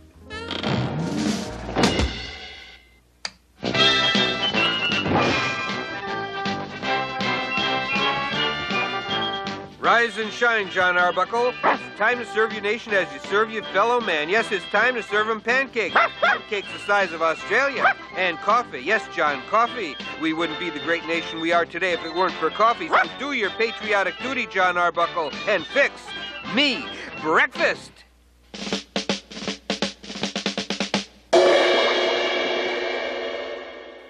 I wonder if people with goldfish have this problem.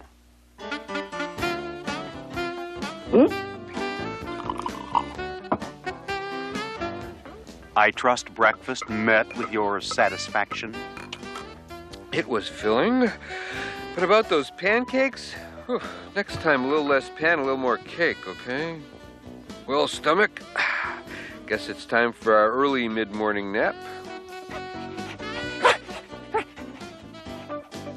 Check that. It's time to abuse the dog.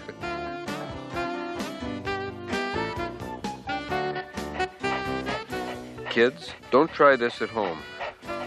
Hello, what's this? Take Garfield to vets today. Oh, no, not the vet. John can't take me to the vet. That's inhumane. The vet thinks she knows what's good for me. Good for her, but that's bad for me, because what's bad is good for me. But if I go to the vet and that's bad, she'll prescribe what's good for me, and that's not good. Maybe if today disappeared, John will forget about his little note. Here, Odie. Wednesdays are good and good for you. Hello, hello? What's this? Tomorrow is Thanksgiving. Do you see that, Odie? Tomorrow is Thanksgiving. That's the day people celebrate having food by eating as much of it as possible. Huh? Yes, that's the day people try to eat every turkey, pumpkin, and cranberry on the face of the earth. It's a tradition. And you know how I love tradition. Oh, John. Nice calendar. Thanksgiving. Food. Eat. Tradition. Yes, I know. Tomorrow is Thanksgiving. Which reminds me, we had better go to the grocery store to get lots of good things to eat. I'm with you. Do the mashed potato, do the candied yam, do the funky turkey, 'cause it's time to jam. If you don't wanna dance, baby, that's all right. Do some non-stop shopping to work up an appetite. Make your Thanksgiving one long meal, 'cause the more you eat, the more grateful you are gonna feel.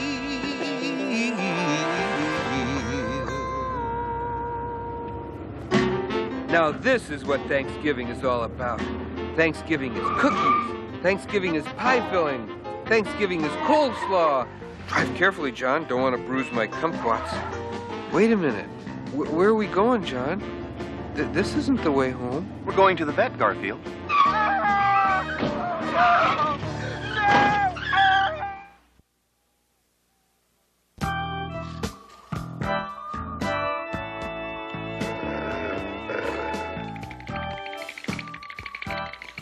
Now just relax. Want me to relax? Take me to Hawaii. I'm only bringing you to the vet for a checkup.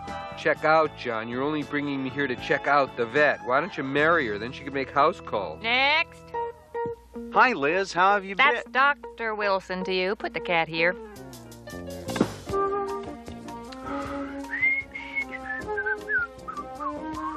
So, Liz. That's Doctor to you.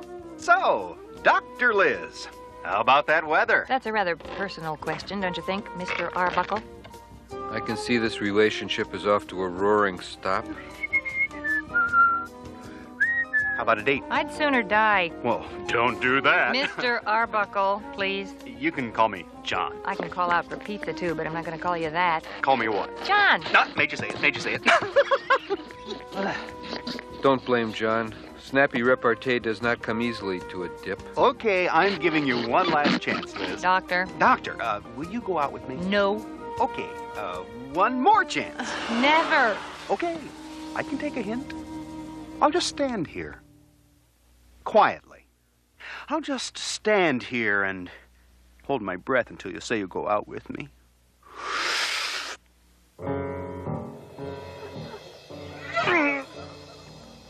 Oh, that'll impress her.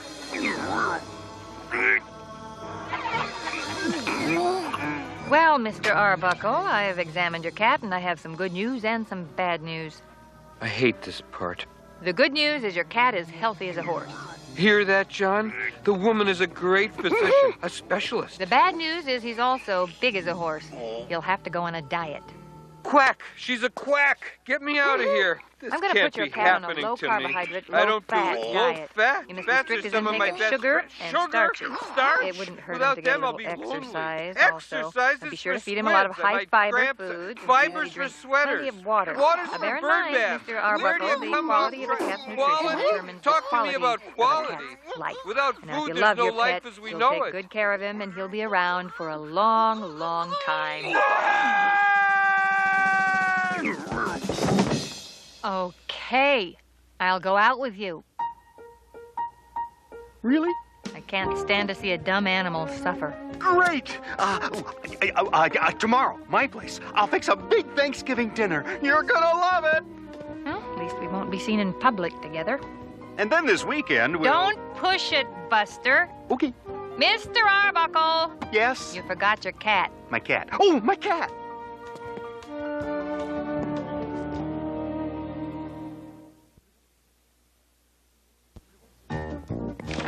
Shoo-ba-doo-wop-doo, I got a date with my dream chick. Gonna impress her and make her my girl. Oh, woe is me. I'm being put on a diet and I'm gonna die. Here, Garfield, have some food. According to your diet, you get this. That's it? That's all? Just one scraggly piece of lettuce? Oh, I'm sorry, Garfield. That's not what you get. Well, I should hope not. You get half a leaf of lettuce. That's better.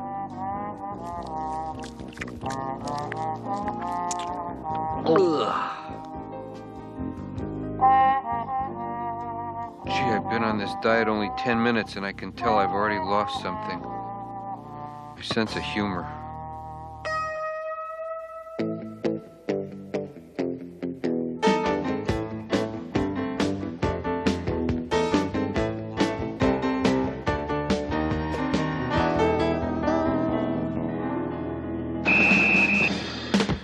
Aha! Caught you! Yeah, well, what did you do? Booby trap the refrigerator or something? Garfield, I'd like you to meet my new diet monitor, Odie the Fierce. Odie will be watching your every move, and every time you go off your diet, he'll blow his whistle, and I will come running. That is the dumbest thing I've ever heard of in my life. I'm gonna put an end to this charade right now.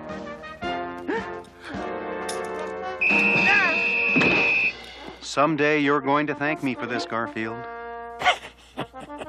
You're in desperate trouble, mister.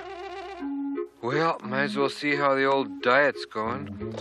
Hello, I'm RX2, your talking scale. I can tell you your weight, your fortune, or just about anything else you would like to know. Okay, smarty pants, what's my name?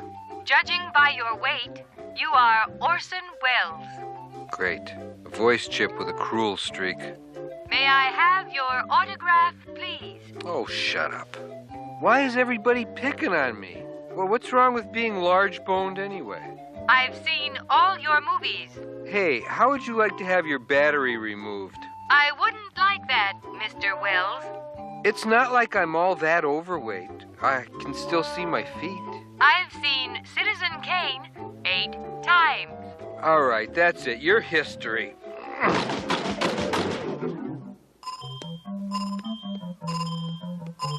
Rosebud!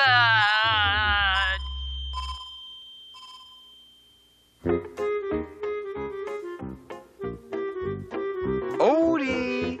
Oh, Odie! Yoo-hoo! Are you anywhere around here, boy? It's snack time.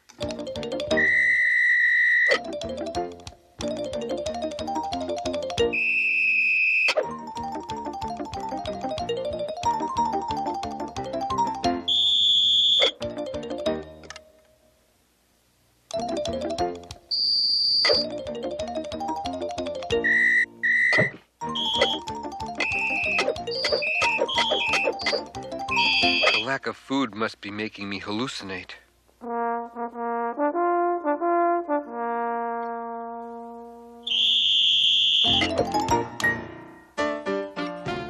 Good morning, Garfield. Sleep well? Well, aren't we nasty today? Save your energy, Garfield. Nothing you do can spoil my good mood. It's Thanksgiving, and I have a dinner date with a dreamboat. Oh, ooh, which reminds me, she'll be here in about 3 hours, so I better get the old turkey out of the freezer. Gonna fix dinner for the girl I love. Okay, first we start with the bird. Let's see here. Remove bird from freezer at least 24 hours before cooking. Well, I'm sure that's just a minor technicality. Yum, yum. Turkey on a stick. Remove giblets from cavity and stuff with 1 cup of prepared stuffing. Oh, well, you can't believe everything you read. I can hardly bear to watch. Place in roasting pan, breast side up. Rub skin with butter. Well, I don't see what good that'll do, but okay. Cover with foil and roast at 325 degrees for 5.5 hours. I guess I'll just have to speed things up a bit. 500 degrees. That was easy. Okay, now for the vegetables. Let's see. Corn, broccoli, Brussels sprouts, turnips, squash. Be still, my beating heart. Add water and done. To hear Mom and Grandma talk, I always thought preparing a Thanksgiving meal was tough. I'll get back to this later. I'd better spruce myself up a bit. Thanksgiving. Humbug. What good is it if you're on a diet?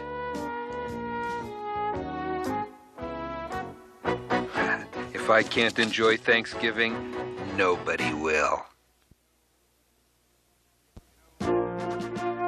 You know, old buddy, if you want something in this world, you just gotta reach out and grab it. Know what I mean? I mean, I'm a man, right? Well, you're a wimpy man, but yeah, you're a man. And Liz, she's a woman, right? No, John, she's a veterinarian, and a cruel one at that. It's time this relationship with Liz got off the ground. She's the one I want, and by golly, I intend to get her. Careful, you're starting to sweat off your shaving cream. I'm going to win her heart, Garfield. You'll see. I'm in control of my own destiny. Gah! Ever considered putting someone else in charge of your destiny? Garfield, I need help. Understatement of the year. As you know, clothes make the man. I need your frank opinion on what to wear for dinner. How about the formal look? Semi-formal? Informal? High roller? The sporty look? Disco John? Peace? The rugged individualist?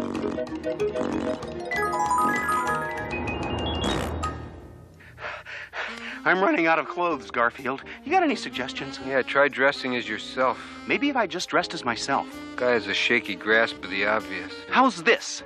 Bingo! With one teeny tiny little exception.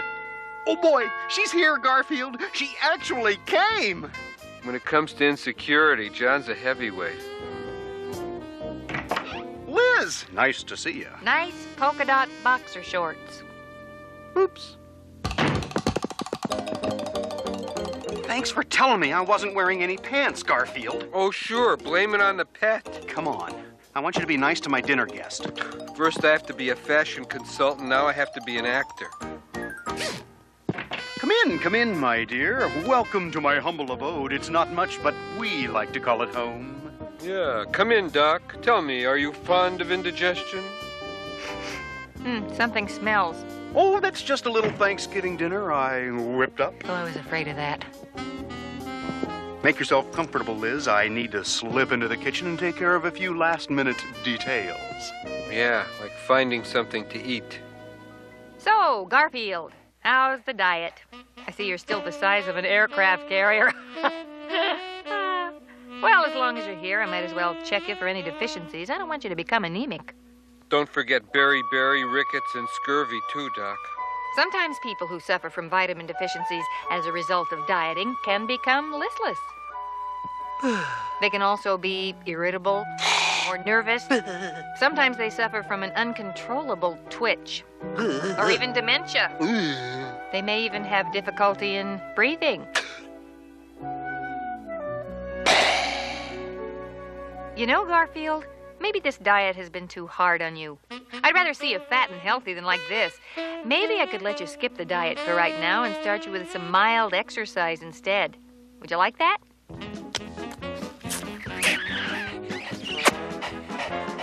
I'm free, I can eat. Oh, joy, oh, rapture, oh, no.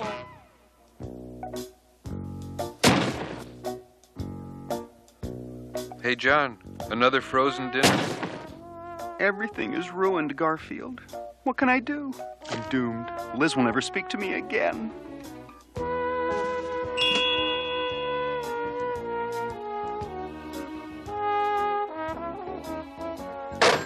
Very funny, Garfield. I can't feed Liz this. John, you nitwit. Well, this is Grandma's favorite record. Should I play it for Liz? This old pillow Grandma crocheted is comforting, Garfield, but it still doesn't solve the problem with dinner. I'm not cold, Garfield. Why did you drag out the sweater Grandma made for me last Christmas? Last chance. I know. I'll call Grandma. She'll know what to do. Oh, John, you're a genius. If he had a brain, he'd be dangerous. Thanks, Grandma. You're a lifesaver. See you in a few.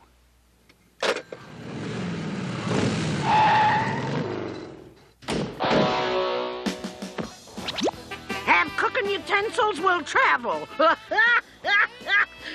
what are you just standing there for, boy? Get in there and spark your young lady friend. And leave the kitchen to Grandma. Shoo! Shoo! Now, where's the patient? How's dinner coming? Great. Just great. It's, simmering, or whatever food does. Mm-hmm. Can I give you a hand? No, thanks. You know, one of the things I always like to do for Thanksgiving right before the meal is to reminisce on the real meaning of Thanksgiving.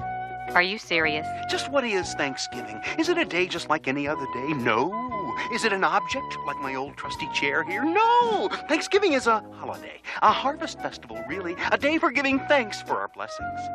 You are serious. How's my favorite kitty cat today? Better now that you're here, Grandma. Oh, you're looking a little thin. Isn't that grandson of mine feeding you? Grandma, I love you. Don't ever leave us. My. What have we here? Looks like something the cat dragged in.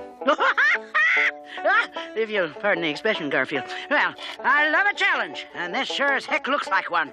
Stand back, Garfield! This is war!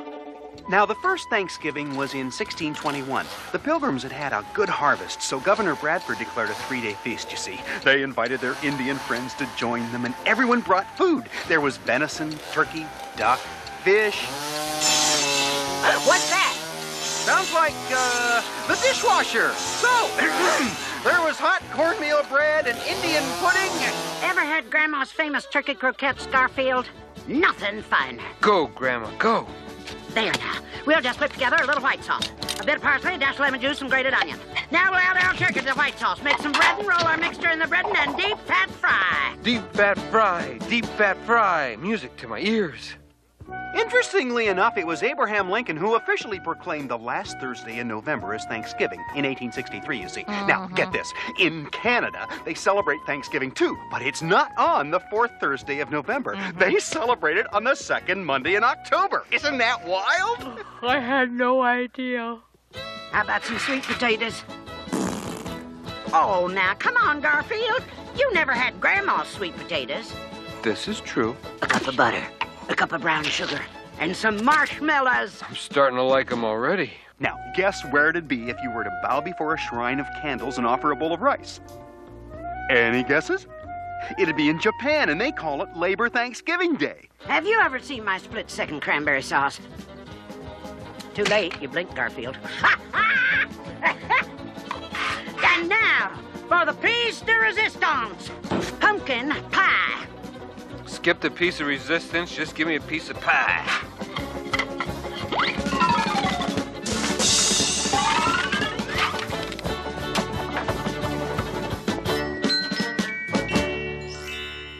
Nice touch. Now, I'll just slip quietly out the door, Garfield. You tell that young lady of his that she couldn't find a better man than John, and she better not blow it, or she'll have to answer to me. Oh, and Garfield, eat a piece of pie for me.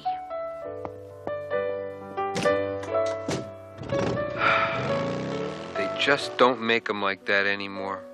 And in England, their Thanksgiving is called Harvest Home Day. Now, in Bolivia, well, I think things should just about be ready. Where am I? Dinner is served, madame.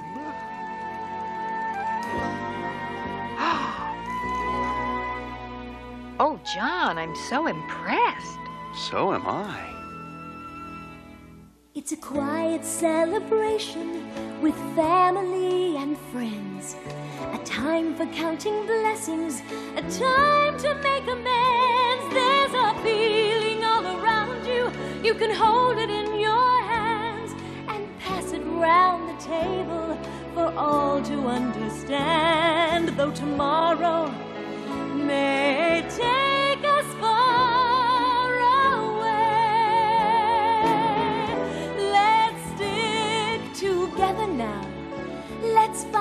way somehow to feel Thanksgiving every day.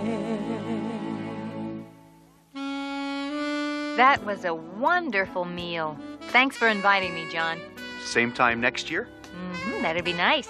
I'll be here before the meal, but after the history lesson.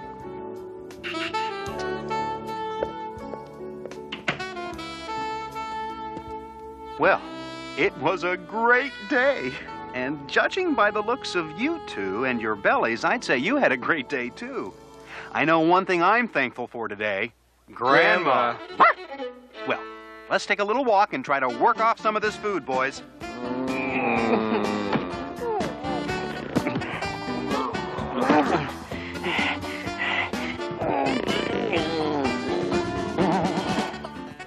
Come on, boy. Come on, Odie. Oh, no. Not you, too. I suppose we'll have to put you on a diet as of right now.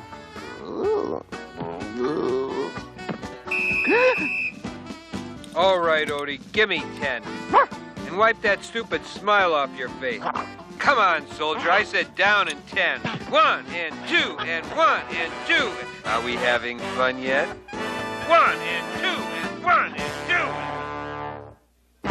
Do the mashed potato, do the candied yam, do the funky turkey, 'cause it's time to jam. If you don't wanna dance, baby, that's alright. Do some non-stop shopping to work up an appetite. Make your Thanksgiving one long meal, 'cause the more you eat, the more grateful you are gonna feel.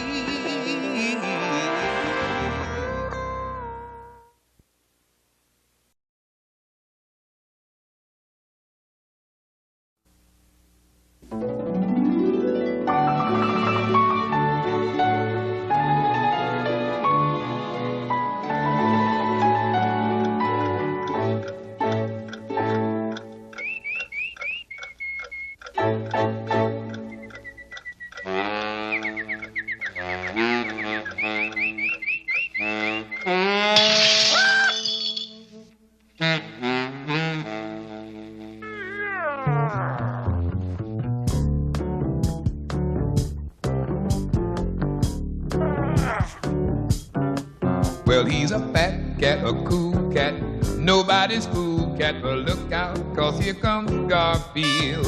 He never keeps fit, he's too hip, he likes his catnip. Well, look out, 'cause here comes Garfield. He's always got to be one up on ya, and he'll beat you to the punch every time. He'll give up anything for lasagna, unless he has to give up on his nap time. Well, he's a neat cat, a fun cat, Mr. #1 cat. He knows what life is all about. Here comes Garfield. Look out, here comes Garfield. Look out, I said, here comes Garfield. So you better look out. Here comes Garfield. You better look out.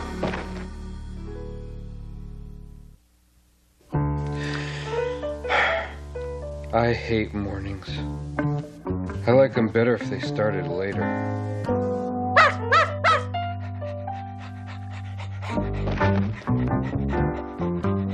Good morning, Odie. You're not gonna live to see your next birthday, you know that, don't you? I hate dogs. Well, as long as I'm up, I might as well have breakfast.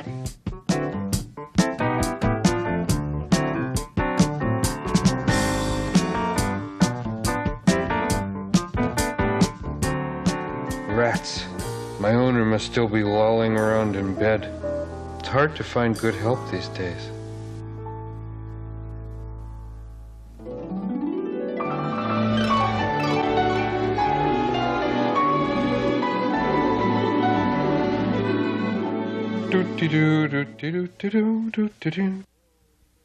Hello, anybody there?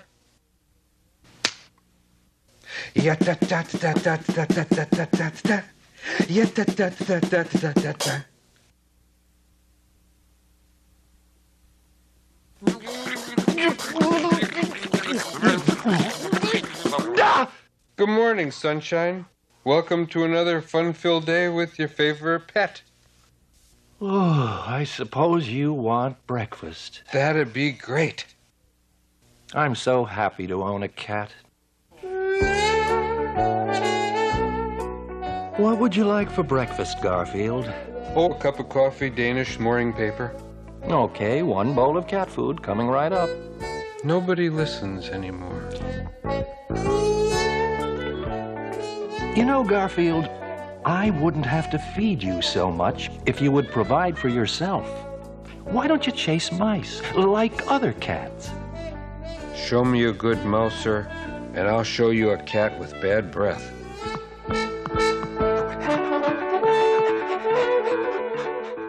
Excuse me.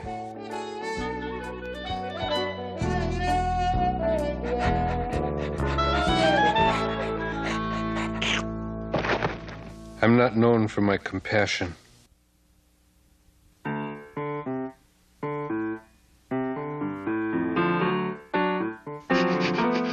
The bouquet leaves something to be desired.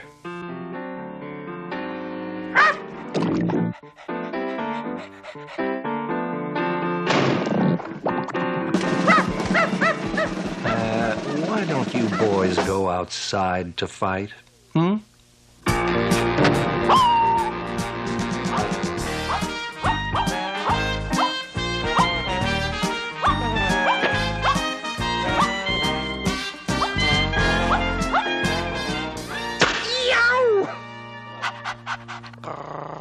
Why, you little...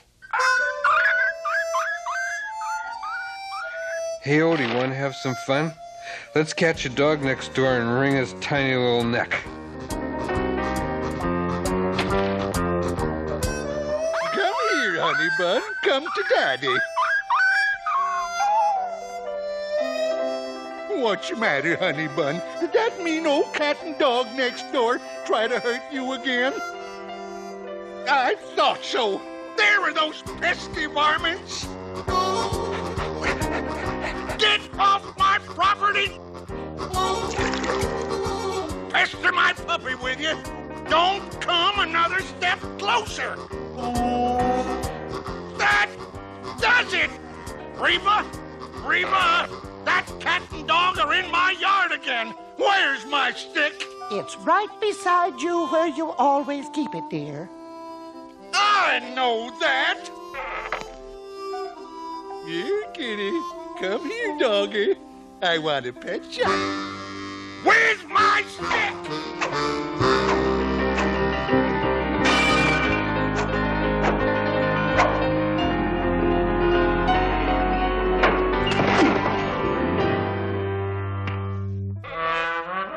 Well, just look at you, Hubert.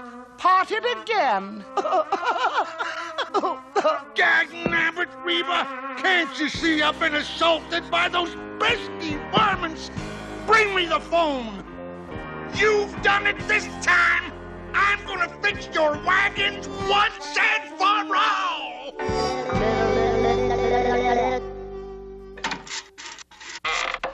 Hello, City Pound?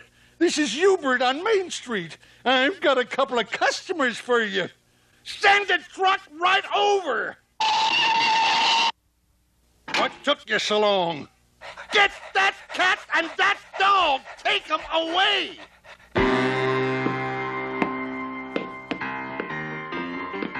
Uh-oh, it's the City Pound. Come on, let's get out of here. Odie, make a break for it.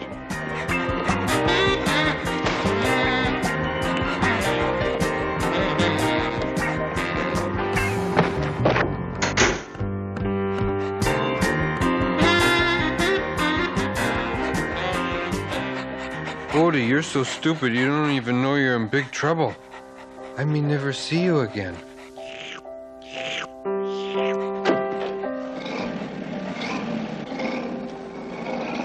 Oh well, good riddance, Odie. I never liked you much anyhow. 10,000 dogs in the city and I have to live with Tweedledee the Wonder Dummy.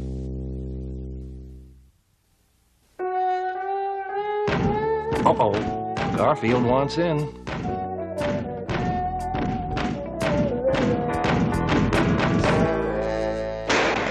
and I want in. I want in now.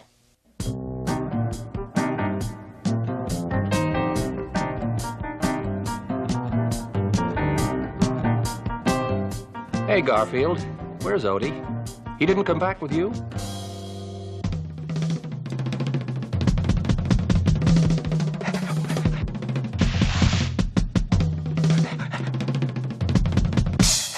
You got fleas or something? What we have here is a failure to communicate.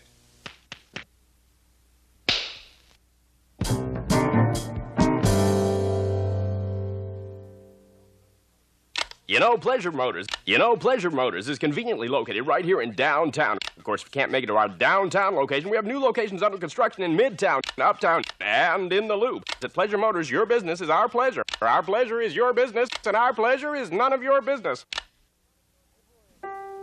Oh boy, am I bored. I guess I miss Odie. It's hard to believe I could miss someone who stares and slobbers all the same time. Someone who has to turn around 3 times before lying down. Someone who drinks out of the toilet. I remember when Odie and I were just puppy and kitten.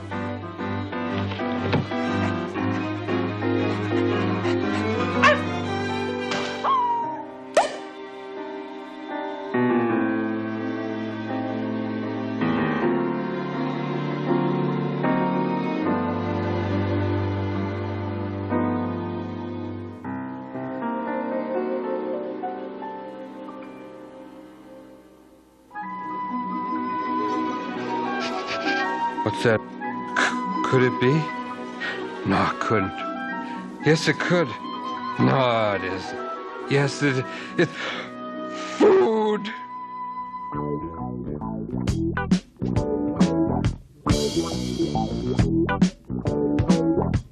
Long about midnight, when everybody else has long been sleeping, he'll be creeping down to the kitchen of the house. Long about midnight, when nobody else is even moving, he'll be grooving quieter than a mouse down to the kitchen of the house. I said he pokes his head around the corner to make sure nobody's in sight. Jumps up on the kitchen table to see what the cat can drag out tonight around midnight. No sweat, Sarge. I'll take that machine gun nest out with my trusty bazooka here. So this is what it feels like to be potato salad. Yuck. Red, whatever shall I do? Wherever shall I go? Take me to your leader, Earthling, or I'll atomize your face. When everybody else is safely sacking, he'll be snacking on a leg of lamb, toast and jam, lasagna in a pan, long about the middle of the night. Now does he regret it? Yes, he feels so very blue. And when he gets to round, he tries to cut down, only for an hour or two. Then around midnight, when that old hunger gets to stirring, he'll go purring, light on his feet, till he starts to eat, long about the middle of the night. Well, if it isn't nature's most perfect food. Lasagna! Where have you been all my life, mon chéri? You know I can't resist you when you wear garlic in your meat sauce. Would you like to come to my place for dinner? Oh, very well. I'll just have dinner right here. Long about midnight, watch that cat creeping, going down to the kitchen again, just to see what he can be eating. Long about midnight, watch that cat purring, oh, 'cause he will be stirring down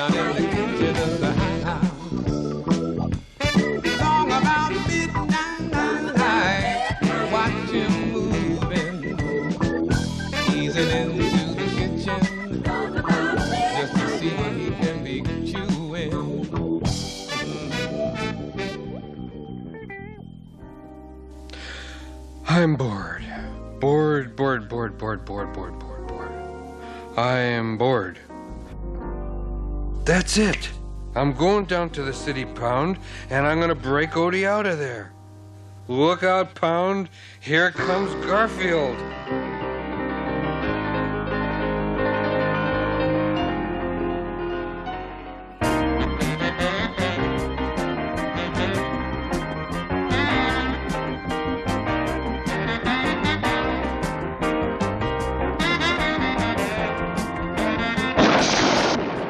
Nice touch.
Hey, buddy, you got any cigarettes on you?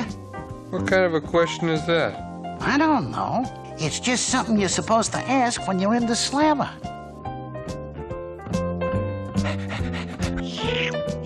Back off, Odie. You're the reason I'm in this fix.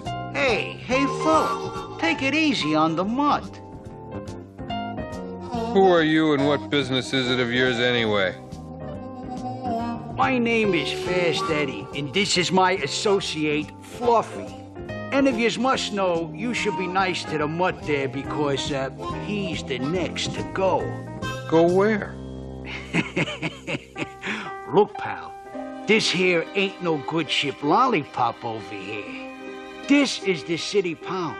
And if no one comes to claim us, it's, if yous know what I mean. How long does Odie have? Till dawn. Let's change the subject, okay? Oh, sure. Would you like to talk about needleprint? Oh, that would be nice. Shut up. You'll have to excuse my associate. It was his lack of smarts that got him here to begin with. Couldn't be housebroken. And you? I was, you might say, between owners when they caught me roaming the streets. There are many interesting stories behind why these pets is here. Fido there was not on a leash. Rocky happened to beat up a neighborhood dog. Charlotte sharpened her claws on a King Edward V divan. And Weird Lonnie is in here for impersonating a moose. Well, it's time to hit the sack. Sack? What sack? That sack. Come on, Odie. Let's get some sleep. Don't worry, old buddy. You'll be okay.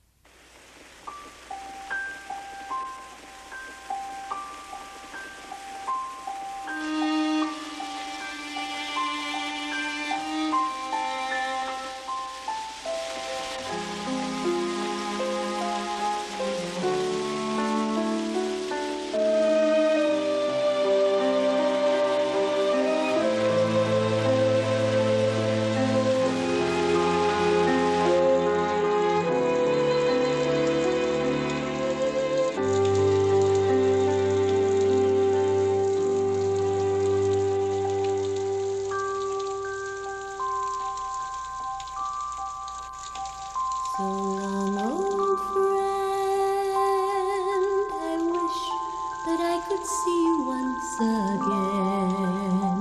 I never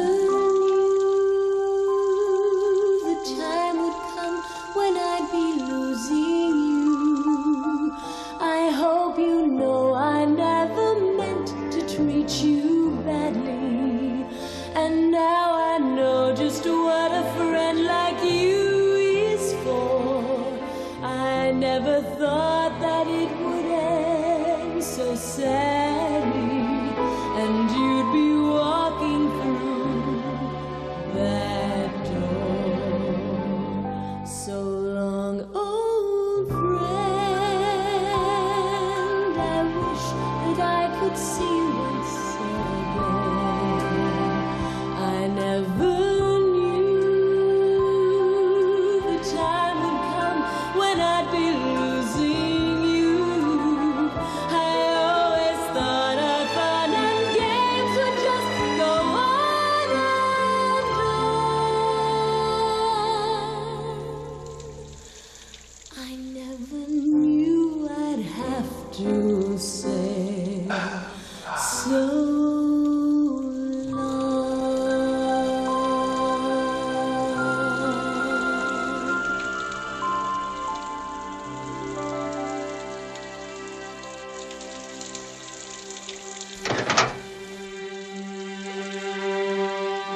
No, you can't take Odie away. Let him go, you fool. If you try to stop them, they'll take you too.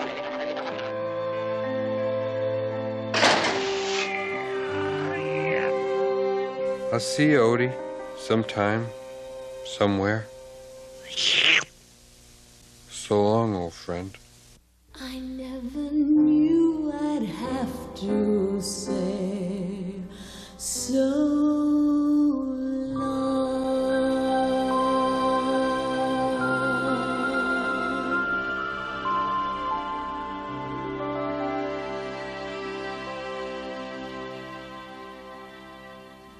Come on, get in line.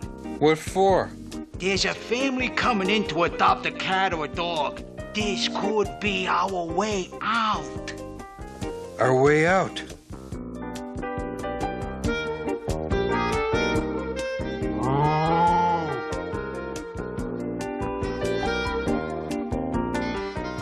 Let's see. Come on, will you? Hurry up. I'll take that one. Me? She has good taste.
Well, I suppose you boys had a big night singing on the fence, chasing cars, while I sat home and worried myself sick over you. I thought so. Home is where they understand you.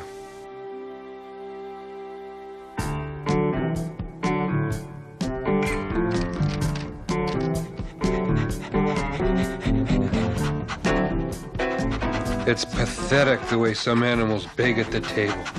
Where is your pride, Odie? Okay, here you go, boy.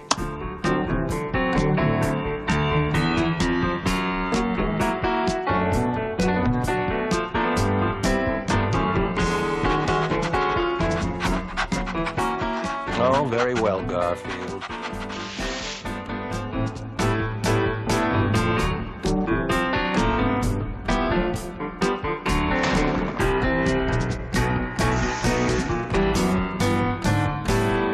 I'm only human.